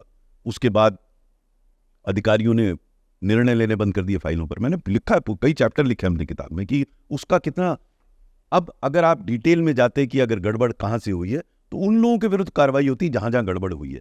अक्रॉस द बोर्ड नहीं जाते। जैसे सामान्य लोग समझते बड़ा भ्रष्टाचार है, हर जना भ्रष्ट है, उस तरीके का वो स्कैम हो गया। तो ये हमें समझना पड़ेगा। अब कोल में हमने समझा कि अगर सो कॉल्ड स्कैम हुआ तो क्यों हुआ? वो इस वजह से हुआ कि कोयले की कमी थी। अगर कोयले की कमी नहीं होती तो गड़बड़ ही नहीं होता। दुनिया भर में जो माफिया है वो या तो मैन मेड या अदरवाइज जो शॉर्टेज है उस पर होती। अब शॉर्टेज क्यों है देश पे? नेक्स्ट स्टेज पे गए हम, क्योंकि देश में तो 300 बिलियन टन 300 बिलियन टन का कोल का भंडार है। हमारी रिक्वायरमेंट 1 बिलियन टन है। 300 साल के लिए कोयला है। फिर भी हुआ, वो इसलिए हुआ कि कोयला जहां पर उपलब्ध है वो फॉरेस्ट एरिया है और वहां उसके लिए जमीन चाहिए और उसको निकालने में समस्या चाहिए। तो फिर नेक्स्ट स्टेप पे गए कि जमीन का एक्विजिशन कैसे किया जाए, फॉरेस्ट क्लियरेंस कैसे किया जाए, उनका इवैक्यूएशन कैसे किया। इस पे हम लोगों ने कार्य किया। 2014 में टोटल क्राइसिस के विरुद्ध 2016 में हम इस स्थिति में थे कि हम सोच रहे थे बांग्लादेश कोल एक्सपोर्ट करें। ये परिवर्तन हुआ इस वजह से हुआ कि हमने स्कैम के कारण को समझने का प्रयास किया और बिल्कुल तह में जाके उसके समाधान करने की कोशिश किया। अब तह में जाना, डिटेल में जाना तो न्यूज़पेपर में आता नहीं है। न्यूज़पेपर में तो आएगा स्कैम हो गया, हर जना खुशी खुशी पड़ेगा और खूब बातचीत करेगा कि जैसे आपने टिप्पणी कर दी, जो भी पॉलिसी आती है हर में स्कैम है, तो सबको मजा आता है। क्योंकि आप तो उसमें, अगर आप उसमें शामिल होते तो आप चुप रहते। आप शामिल नहीं, बाहर आप तमाशबीन हैं, तो आपको हर जगह स्कैम दिखता है। दोनों ही चीजें गलत हैं। मेरा यह मानना है आज की तारीख में कि अगर हम टेक्नोलॉजी का उपयोग करें तो करप्शन को अगर एलिमिनेट नहीं, काफी हद तक रिड्यूस किया जा सकता है। लेकिन उसकी बात नहीं करता कोई। आदमी बताता है कि इसको बंद कर दिया, इस अधिकारी को बंद कर दिया, वो लंदन भाग गया। क्योंकि उसमें हमें आपको मजा आता है पढ़ने में, देखने में, और व्यवस्था को ठीक करने में थोड़ा डिटेल में जाना पड़ेगा। डिटेल का किसी के पास टाइम है नहीं और अखबारों की हेडलाइन बनेगा नहीं। उदाहरण के तौर पर अधिकतर भ्रष्टाचार होता है जहां आपको पता नहीं क्या हो रहा है पर्दे के पीछे। ठीक है ना? पर्दा हट गया तो भ्रष्टाचार बहुत कठिन होगा। हो सकता है हो जाए, लेकिन बहुत ही कठिन होगा। कोल में भ्रष्टाचार इसलिए नहीं हो रहा कि हर चीज टोटली ट्रांसपेरेंट। आपको मालूम नहीं, पता ही नहीं पता है कि कोल में जब मैं सचिव बना था तो हमने एक व्यवस्था बनाई थी जिसमें कोई फाइल कोई पेपर था ही नहीं हमारे पास, और जो भी निर्णय होता था तुरंत वेब पोर्टल पर जाता था, तो सबको सब कुछ पता था। जब इतनी पारदर्शिता होगी तो भ्रष्टाचार हो ही नहीं सकता। भ्रष्टाचार का एक बहुत महत्वपूर्ण पहलू है ओपेसिटी। हाँ, अगर पारदर्शी होगा तो भ्रष्टाचार बड़ी मुश्किल होगी, कोई इंजीनियस ही कर जाएगा, अदरवाइज नहीं कर सकता। तो जहां भी आप भ्रष्टाचार के प्रकरण देखेंगे वहां कुछ न कुछ छुपा होगा, आप ओपन कर दीजिए, और आज की तारीख में टेक्नोलॉजी से संभव है। तो जब देखो एक स्कैम होता है सर, जैसे कोल स्कैम 1,86,000 करोड़ ऐसा बोला गया, मतलब डम फिगर्स है। फिर इस तरह की जो अच्छे इंटेंशन के साथ भी डिसीजन लिए गए, जो कि ताकि आतंकवाद कम हो सके, चीज़ें अच्छी हो सके, सुधर सके। तो 2 स्कैम चल रहा है, सरकार को घाटा हो रहा है, अच्छा काम करने के लिए भी सरकार को घाटा हो रहा है। तो आम आदमी में कितना इम्पैक्ट पड़ रहा है? मतलब इससे क्या महंगाई दर पे भी फर्क पड़ता है, चीज़ें खराब होती है? एक आम इंसान के लिए क्या चीज़ है? आम इंसान कोई भी निर्णय लेते समय सामान्य रूप से इस पे चिंतन होता है कि उसका प्रभाव क्या पड़ेगा, लेकिन कई बार नहीं हो पाता, कई बार गलत समझ हो जाती है, कई बार गलत एंटिसिपेशन हो जाता है, क्योंकि हर चीज़ तो पता होती नहीं। लेकिन मेरा ये मानना है कि अगर अनुभवी लोग हैं आसपास तो 90% ऐसे इश्यूज को सामने ले आएंगे कि इस निर्णय का इम्प्लीकेशन क्या होगा। मैं अक्सर कहता हूं कि इस देश में आइडियाज़ की कमी नहीं है, खूब आइडियाज़ है, लेकिन कोई भी आइडिया इम्प्लीमेंट करने के लिए या उसको फ्रक्टिफाई करने के लिए ये जरूरी है कि वेदर वो आइडिया पॉलिटिकली एक्सेप्टेबल है, सोशली डिजायरेबल है, टेक्नोलॉजिकली फीजिबल है, फाइनेंशियली वायबल है, एडमिनिस्ट्रेटिवली डूएबल है, जुडिशियली टेनेबल है, इमोशनली रिलेटेबल है और एनवायरमेंटली सस्टेनेबल है। इन सब पहलुओं पे हमें विचार करना चाहिए। सर इतने सारे पहलुओं पे कैसे विचार करेगा? क्यों नहीं किया जाता है? कई ऐसे निर्णय जो कि इन पहलुओं पे विचार होके अच्छा काम हुआ, उन पे कई निर्णय हुए जिसके हम चर्चा नहीं करते। आप कोई उदाहरण बताइए। कोल में जो हम लोगों ने निर्णय लिया उसके सब पहलुओं को देखा, टेक्नोलॉजिकल पहलू देखा, पॉलिटिकल पहलू देखा। आपको मैं बताऊं उदाहरण के तौर पर कि कोल में जो हमें लॉ लाना था वो राज्यसभा से भी पास होना था। राज्यसभा में उस समय मेजॉरिटी नहीं थी एनडीए की, तो उसकी स्ट्रैटेजी बनानी पड़ी कि उसे पॉलिटिकली एक्सेप्टेबल कैसे बनाए। फिर क्या हुआ, मतलब हम तो I am grateful to mister Arun Jaitley, late mister Arun Jaitley, उन्होंने चीफ मिनिस्टर से बात की, ऑपोजिशन रूल स्टेट्स के। और एक वाकया तो मैं भूल ही नहीं सकता, संडे का दिन था, मैं बहुत रेयरली छुट्टी मुझे मिलती थी, उस समय सब लोग बिजी थे, तो अपने परिवार के साथ मैं गुड़गांव जा रहा था, मुझे फ़ोन आया अरुण जेटली साहब याद कर रहे हैं अपने घर पे। तो वापस आ गया, घर गया उनके, वहाँ नवीन पटनायक, अरुण जेटली और पीयूष गोयल, ये तीनों जने बैठे थे और पीयूष गोयल को समझा रहे थे नवीन पटनायक को। अरुण जेटली ने मुझसे कहा कि अनिल जी जरा इनको बताइए कोल ब्लॉक ऑप्शन से स्टेट को कैसे लाभ होगा, देखिए। तो मैंने उनको समझाया, लंबी है, पूरा चैप्टर है मेरी किताब में, उनको समझ में आया। अगले दिन उन्होंने डिक्लेयर किया कि हम सपोर्ट करेंगे। तो हमने उस एस्पेक्ट को, पॉलिटिकल एक्सेप्टेबिलिटी को स्ट्रैटेजाइज करके बनाया। फिर कांग्रेस पार्टी ऑपोजिशन में थी और हो क्या रहा था कि उस समय कोई बिल डिस्कस होता, सब वेल में आ जाते थे, तो चर्चा ही नहीं होती थी, तो उसकी भी स्ट्रैटेजी बनाई गई। मैंने खरगे साहब के साथ पहले काम किया हुआ था, तो मैंने अपने मंत्री से कहा साहब मैं उनसे मिल के आता हूँ, देखता हूँ अगर कुछ सहमत हो जाए।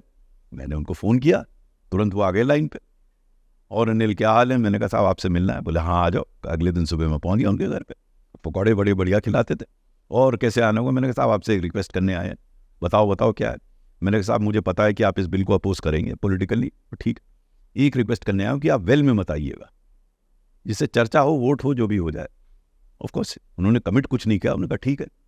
जब बिल आया पार्लियामेंट में तो कांग्रेस पार्टी नहीं आई वेल में, बिल पर डिस्कशन हुआ, और चूंकि अरुण जेटली साहब ने, नवीन पटनायक, ममता बनर्जी इनसे चर्चा की थी, तो उसका सपोर्ट हुआ बिल का। तो आपको स्ट्रेटेजाइज करना है, आप वापस डिमोनेटाइजेशन पे जाइए। या आज की तारीख में मैंने अभी रिसेंटली एक आर्टिकल लिखा है कि स्टेट और सेंटर में इतना लड़ाई क्यों हो रही है, कोई जना चर्चा करे भाई, उनको समझाए कि कई सारी चीजें जो केंद्र सरकार कर रही है उनके भले में। मैंने समझाया कोल में, कोल मुझसे पूछते हैं, कई लोग मुझसे पूछते हैं कि कोल में तुम सक्सेसफुल कैसे हो गए? क्यों? क्योंकि कोल जो एग्जिस्ट करता था वो ऑपोजिशन रूल्ड स्टेट्स में था, West Bengal, Orissa, Chhattisgarh, Jharkhand, opposition ruled states. और वहां मुझे लैंड चाहिए, लैंड कैसे मिलेगा? वहां मुझे एनवायरमेंट, फॉरेस्ट क्लियर, वो तो स्टेट को करना है ना सब कुछ, कैसे करते थे? एक और उदाहरण देता हूं मैं आपको।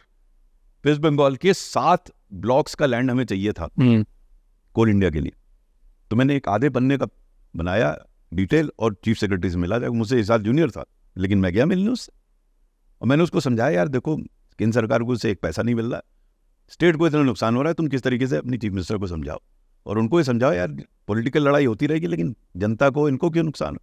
मालूम नहीं उसने क्या बात की वहाँ जाकर, 24 घंटे में मुझे 7 ब्लॉक का लैंड मिल गया। मुझे से लोग पूछते हैं कि कोई एक चीज़ बताओ जिससे कोल कैसे सक्सेसफुल हुआ। मैंने कहा एज सेक्रेटरी कोल मैंने एक भी मीटिंग दिल्ली में नहीं की, सब मीटिंग के लिए मैं स्टेट में जाता था, वहाँ बैठता था, उनको समझाता था कि ये करेंगे तो आपको ये लाभ होगा, ये करेंगे, उनको समझ में आता था, वो करते थे। तो ये आपका नेगोशिएशन स्किल्स होनी चाहिए, स्किल्स होनी चाहिए। आप जहाँ जाके बात करें, आप यहाँ मठाधीश बन के बैठ जाएंगे दिल्ली में, हम तो बॉस हैं, और स्टेट पे हम बुलाएंगे तो क्यों आएगा, क्यों करेगा। वही जो है ना कि हमें जो भी जिससे भी आप बात करने जा रहे हैं उसको ये समझाना पड़ेगा कि उसका क्या लाभ है मेरे कथन में। डंडा मार के नहीं कर सकते क्योंकि मैं केंद्र हूँ, क्योंकि मैं कह रहा हूँ मेरा ये अधिकार है। अधिकार से काम नहीं होता, अधिकार है, उसका महत्व है, लेकिन आपको जाके समझाना पड़ेगा। लॉन्ग टर्म में इम्प्लीकेशन तभी होगा जब आप दूसरे व्यक्ति को समझा लेंगे कि जो मैं कह रहा हूँ वो तुम्हारे लिए लाभकारी है। ये तो आपने एक बहुत बड़ी बिजनेस स्किल भी सिखा दिया सबको कि मतलब सामने लोग बता दो कि यार तेरा क्या फायदा है इसमें। भाई बिना उसको बताए हुए आप डंडे के जोर पे कितना काम करा लेंगे, नहीं करेगा वो आप लोग कुछ ना कुछ पेच लगाता रहेगा। तो जैसे सेंट्रलाइज और डिसेंट्रलाइज गवर्नमेंट के बारे में बात करते हैं, आपका क्या पॉइंट ऑफ व्यू है? और इसमें एक नेशन एक वोट की बात भी कर रहे हैं अभी। देखिए दोनों अलग अलग चीजें हैं। मेरा ये मानना है कि केंद्र सरकार का काम है ब्रॉड पॉलिसीज बनाना और वो भी बनाते समय स्टेट्स को कंसल्ट करना। देखिए पॉलिटिकल एक्सेप्टेबिलिटी और इमोशनल रिलेटेबिलिटी ये दो समझिए, जो मैंने कई सारी चीजें बताई थी। इमोशनल रिलेटेबिलिटी क्या होती है? इमोशनल रिलेटेबिलिटी ये है कि जो भी मैं बना रहा हूं वो मैं आपको समझा चुकूं कि आपके लिए यूजफुल है, ये इमोशनल। पॉलिटिकल एक्सेप्टेबिलिटी ये है कि उसको समझा दे कि पॉलिटिकली भी तुम्हें नुकसान नहीं होगा जो मैं तुम्हें बता रहा हूँ, क्योंकि अगर कोई स्टेट समझेगी उसको पॉलिटिकली नुकसान होना तो रेजिस्ट करेगी। तो बहुत सारी 10% केस में मारपीट हो सकती है, 90% केस में जो केंद्र कर रही है वो स्टेट के हित में है भाई, तो आप उसको समझाएंगे। एक तरीका ये है कि क्योंकि हम कह रहे हैं इसलिए आप करिए, स्टेट कहेगी क्योंकि हम कह रहे हैं, तो मारपीट ही चलेगी। हाँ, मारपीट से तो काम नहीं चलेगा। डिफरेंस ऑफ ओपिनियन हो सकता है, वो पहले भी था आज भी हो सकता है, लेकिन लड़ाई तो नहीं होनी चाहिए। आज समस्या क्या है कि वो लड़ाई हो गई है। अब क्या आपने क्या था, one nation one election, one nation one vote, one nation one election, हाँ sorry one nation one election. अब इसमें देखिए मेरे व्यक्तिगत मत में ये ठीक है बिकॉज अननेसेसरली वेस्ट होता है, बट क्या हम उसे चाहते हैं? ये भी बहुत महत्वपूर्ण चीज है कि जो हम कह रहे हैं हमारी मंशा क्या है।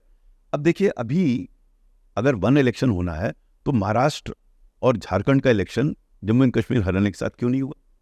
अगर हम कह रहे हैं वन नेशन तो जब हो सकता है साथ तब तो कराइए आप साथ, जब हो सकता है हम कराएंगे नहीं, फिर वन नेशन वन इलेक्शन की बात करेंगे, ये तो बनती नहीं ना बात। हाँ बिल्कुल सही। जहां भी आप कर सकते हैं, मेरी मंशा इस बात से जाहिर होगी कि मैं एक्चुअली कर क्या रहा हूं। हम उसमें राजनीति देख रहे हैं कि साथ कराएं ना कराएं, और दूसरी तरफ कह रहे हैं वन नेशन वन इलेक्शन, तो लोगों को विश्वास ही नहीं होगा आपकी बात पे। आप क्यों कह रहे हैं वन नेशन वन? सैद्धांतिक रूप से मैं सहमत हूं कि बहुत वेस्ट होता है, सब एफर्ट होते हैं और ये होना चाहिए वन नेशन, बट क्या आपकी वास्तविक मंशा है वन नेशन वन इलेक्शन की?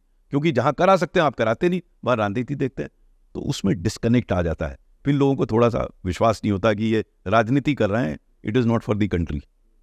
चलो अब इलेक्शन की बात आई गई है तो मेरे एक सवाल भी आ रहा है यहाँ पे कि जब कोई पावरफुल गवर्नमेंट होती है, मतलब जो केंद्र में है, फिर अब इलेक्शन हो रहे हैं तो बैठते तो गवर्नमेंट अधिकारी हैं जो वोटिंग वगैरह करते हैं वहाँ पे, क्योंकि आम इंसान तो बैठेगा नहीं वहाँ पे। तो क्या मैनिपुलेशन हो जाता है कि अगर मान लो कोई गवर्नमेंट बढ़ते रुक गई और रुकते बढ़ गई, तो वहाँ पे क्या मतलब गवर्नमेंट अधिकारी ऐसे बोलते हैं कि नहीं यार चलो यहाँ पे थोड़ा पलड़ा भारी है, यहाँ पे हम चले जाते हैं? मैंने कई इलेक्शन कराए हैं, मैं ऑब्जर्वर रहा हूँ, एक आध जगह कहीं कुछ हो जाए, कुछ गड़बड़, पर सामान्य रूप से चुनाव प्रक्रिया बड़ी बट एक्सेप्शन है। एक्सेप्शन तो हर जगह, कोई परफेक्ट तो कोई सिचुएशन नहीं है कोई परफेक्ट सिचुएशन नहीं, but by and large elections are very fair in India. होती है गड़बड़, थोड़ी बहुत होती है, बट ये कहते ना कि पूरी इलेक्शन प्रक्रिया गड़बड़ है और सब ईवीएम गड़बड़ है, मैं उससे सहमत। मैं वोट देने गया जी, ठीक है, मैं वीडियो बनाना चाह रहा था उस पर मैंने नहीं बनाया किसी कारणवश। मैं वोट देने गया, मैंने कहा चलो देखते हैं क्या प्रोसेस है वोट देने का। मैंने पता किया कि मेरा कौन सा वार्ड नंबर आ रहा है, पहले मैं वार्ड नंबर पता करने को बोला कि वहाँ दूसरे वार्ड नंबर पे जाना है। ठीक है, मैं दूसरे वार्ड नंबर पे गया, मैं बहुत इजीली अंदर एंटर करता हूँ, कोई एक पुलिस वाला भी बैठा होता है पर वो देखता नहीं है। अंदर एंटर किया, पुलिस वाले का काम भी नहीं है, कुछ नहीं है, तो मैं अंदर गया, वहाँ पे ना वहाँ पे कोई कैमरा लगे ना कुछ लगे, कैमरा हर जगह लग भी नहीं सकता, नहीं लगे। मैं गया, मैंने मेरा ID कार्ड दिखाया, मैं ये हूँ, उसने टिक मारा, अभिषेक व्यास ओके मैं वोट दे के आ गया। कितने % श्योरिटी है कि वो अभिषेक व्यास ने ही वोट दिया है? देखिए परसेंटेज का तो मुझे नहीं पता, वो तो एम्पिरिकल एविडेंस होगा, लेकिन चूंकि मैंने कहा मैंने खुद वोट दिया है, मैंने खुद चुनाव कराए हैं, ऑब्जर्वर रहा हूँ, हो सकता है अपवाद के रूप में कुछ जगह गड़बड़ हो रही हो, लेकिन जनरली स्पीकिंग ये संभव ही नहीं है, जनरली नहीं हो सकता। 1% 2% जगह हो जाए 98-99%। Election process we are proud of it, I am proud of it. गड़बड़ प्रोसेस में नहीं है, गड़बड़ जो इलेक्शन से पहले होता है उसमें। प्रोसेस अधिकारी मैनेज करते हैं और बाय एंड लार्ज बहुत बढ़िया मैनेज करते हैं, मतलब इंडियन इलेक्शंस को हर जगह सराहा गया है। ये कितना पावर होता है आईएएस ऑफिसर के पास में? तो पावर का अपना है कि ऊपर लाल बत्ती है वो पावर है, या आपके स्टेनगन वाला चला वो पावर है। मुझे याद है जब मैं वापस डिस्ट्रिक्ट मजिस्ट्रेट जहाँ हमने आतंकवादियों को 5 आतंकवादियों को मारा था, जब मैं लखनऊ आया पोस्ट हुआ, तो एक दिन डीजीपी ने चीफ मिनिस्टर से कहा, मैं उस समय कल्याण सिंह जी के साथ, कि साहब आपके जो डायरेक्टर इन्फॉर्मेशन है इनकी तो हिट लिस्ट में है आतंकवादियों के। तो कल्याण सिंह जी ने मेरी तरफ देखा, मैंने कहा था हो सकता हूँ वो आतंकवादियों को मारा था। तो डीजीपी ने कहा कि साहब इनको तो सिक्योरिटी मिलनी चाहिए। मैंने कहा यार देखो वैसे तो मुझे कोई पहचानेगा नहीं, पैंट शर्ट में घूमता हूँ, आप सिक्योरिटी लगा दोगे तो तुरंत ठोक देंगे मुझे। तो मैंने सिक्योरिटी नहीं ली। हाँ। अब सबका अपना नजरिया, मैं नहीं कह रहा हूँ गलत है सही है, सबका कुछ को लाल बत्ती से पावर दिखती है, कुछ को डंडे से पावर दिखती है। और मैं फिर ये कह रहा हूँ कि मैं ये नहीं कहता वो गलत है, हर का अपना वो पावर है तो है। आपको अपनी पावर, आप कैसे पावरफुल महसूस करते हो, you have a power of yes और पावर ऑफ नो, आप डिसाइड। तो यूपीएससी एस्पिरेंट्स के लिए आपकी तरफ से क्या कोटेशन है सर? उनको मैं सिर्फ ये सुझाव देना चाहूंगा कि यूपीएससी एक कठिन एग्जाम है, पहले भी था अब और ज्यादा कठिन हो गया क्योंकि इतने सारे लोग बैठते हैं। तो टोटल कमिटमेंट चाहिए इसके लिए, बाकी सिर्फ छोड़ छाड़ के टोटल कमिटमेंट, और उनका फोकस होना चाहिए ना केवल पुस्तकें बल्कि उस तैयारी के लिए तैयारी बहुत महत्वपूर्ण है। यानी कि उनको अपना कॉम्प्रिहेंशन स्किल इंप्रूव करनी चाहिए, उनको अपनी एनालिटिकल स्किल्स इंप्रूव करनी चाहिए, उनको अपने कम्युनिकेशन स्किल्स, ये 3 चीजें अगर वो नहीं करेंगे तो खाली किताब पढ़ के वो क्वालिफाई नहीं करेंगे। एक आईएएस ऑफिसर के लिए एथिकल ट्रेनिंग और कंडक्ट इंश्योर करने के लिए क्या इनिशिएटिव लेने जाना चाहिए? देखिए एथिक्स कभी सिखाई नहीं जा सकती, एथिक्स इम्बाइब होती है। तो अगर हम आईएएस ऑफिसर के सामने ऐसे उदाहरण प्रस्तुत करेंगे, उन अधिकारियों के उदाहरण प्रस्तुत करेंगे जो कि एथिकल थे और सक्सेसफुल थे। कई बार अक्सर होता क्या है कि ऑनेस्ट आदमी पिट रहा है तो आप कहते हैं वो पिट रहा है मैं क्यों पिटूं, मैं दूसरा काम करूं। जबकि हैं ऐसे कई आईएएस अफसर जो कि एथिकल कॉन्डक्ट था, बड़े एफिशिएंट थे और बड़ा अच्छा काम किया। वो उदाहरण उनके सामने रखना चाहिए और उनसे समझना चाहिए कि वो एथिकल होते हुए भी एफिशिएंट कैसे हुए और कैसे सक्सेसफुल हुए। तो उसमें उनको विश्वास जगेगा कि एथिक्स भी सफल होती है। ये बहुत महत्वपूर्ण है। अगर उनको ये आभास मिलता रहेगा कि डिसऑनेस्ट आदमी मस्त है, ऑनेस्ट आदमी सफर कर रहा है, तो वो क्यों होना चाहेगा ऑनेस्ट, जबकि ये तथ्यात्मक रूप से त्रुटिपूर्ण है। बहुत सारे ऑनेस्ट ऑफिसर एफिशिएंट हैं, अच्छा काम किया है, वो उदाहरण उनके सामने, तो वो इम्बाइब करेगा।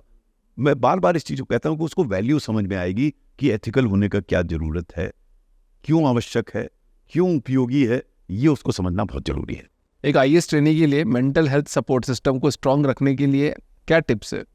देखिए आदमी को अगर जिस दिन वो ये समझ लेगा कि जो मैं कर सकता हूं उसको डिफाइन करके वो करे अच्छी तरह, तो मेंटली बैलेंस रहेगा। अगर वो इस चक्कर में लग जाएगा जो वो नहीं कर सकता वो करने लगेगा, तो जो कर सकता है वो नहीं करेगा, उसे फ्रस्ट्रेशन होगा। तो जैसा मैंने पहले रायनल्ड नायबोर का जो बताया था आपको स्टेटमेंट, वो अंडरलाइंग फिलॉसफी होनी चाहिए अधिकारी के लिए। Lord grant me the serenity to accept things I can not change, courage to change things that I can, and the wisdom to understand the difference between the. एक political pressure को कैसे handle किया जाए, उससे कैसे बचा जाए? नहीं, बच तो सकता ही नहीं, पॉलिटिकल है। और प्रेशर अगर आपके पास आ रहा है तो आपके पास क्लियर मापदंड है। अगर नियम के तहत है तो तुरंत कीजिए, उसको इन्फॉर्म कर दीजिए, तो आपकी रेपुटेशन हो जाएगी एफिशिएंट अफसर है। ऐसे नहीं हर चीज अपोज कीजिए, नियम के विरुद्ध है मना कर दीजिए। एरिया आता है ग्रे एरिया, जहां नियम नहीं है, वहां पहला प्रयास होना चाहिए कि आप काम करिए अगर नियम के विरुद्ध नहीं है। लेकिन काम करते समय कुछ सिद्धांत बना लीजिए जिससे किसी और व्यक्ति का अगर उसी सिद्धांतों का पूर्ण करता हो तो उसका भी काम ऑटोमेटिकली हो जाए। एक मेरा आखिरी सवाल है सर आपसे कि आपकी पर्सनालिटी बहुत ही सिंपल, एकदम सोबर, मतलब बहुत ही शांत प्रवृत्ति के इंसान मेरे को लग रहे हैं। मैं शांत नहीं हूँ, मैं तो बहुत एजिटेटेड रहता था। बहुत एजिटेटेड रहता था। बट जब सिलेक्शन प्रोसेस होता है आईएएस या आईपीएस का, तो जो सिलेक्शन कमेटी होती है, तो वो इतने शांत लोगों को ही क्यों सेलेक्ट करती है, ताकि वो दबे रहे इसलिए, या फिर नहीं, किसी दबंग आदमी शांत- को क्यों नहीं लिया देखिए, जाता? शांत का मतलब ये नहीं कि वो दबा रहेगा। शांत व्यक्ति दबा नहीं रहता। जो उद्वेलित होता है वो दबा रहता है। वो दिखता उद्वेलित है लेकिन दबा हुआ रहता है। शांत व्यक्ति तो गंभीर उठता है, वो सही काम करता है। तो कमेटी मालूम नहीं करती शांत व्यक्तियों को, लेकिन शांत होना कोई नेगेटिव नहीं है। आदमी को नॉर्मली कूल रहना चाहिए, लेकिन अगर कोई इशू आए तो उस पर अपनी बात प्रस्तुत करनी चाहिए। Thank you sir, thank you. Thank you so much for this great podcast.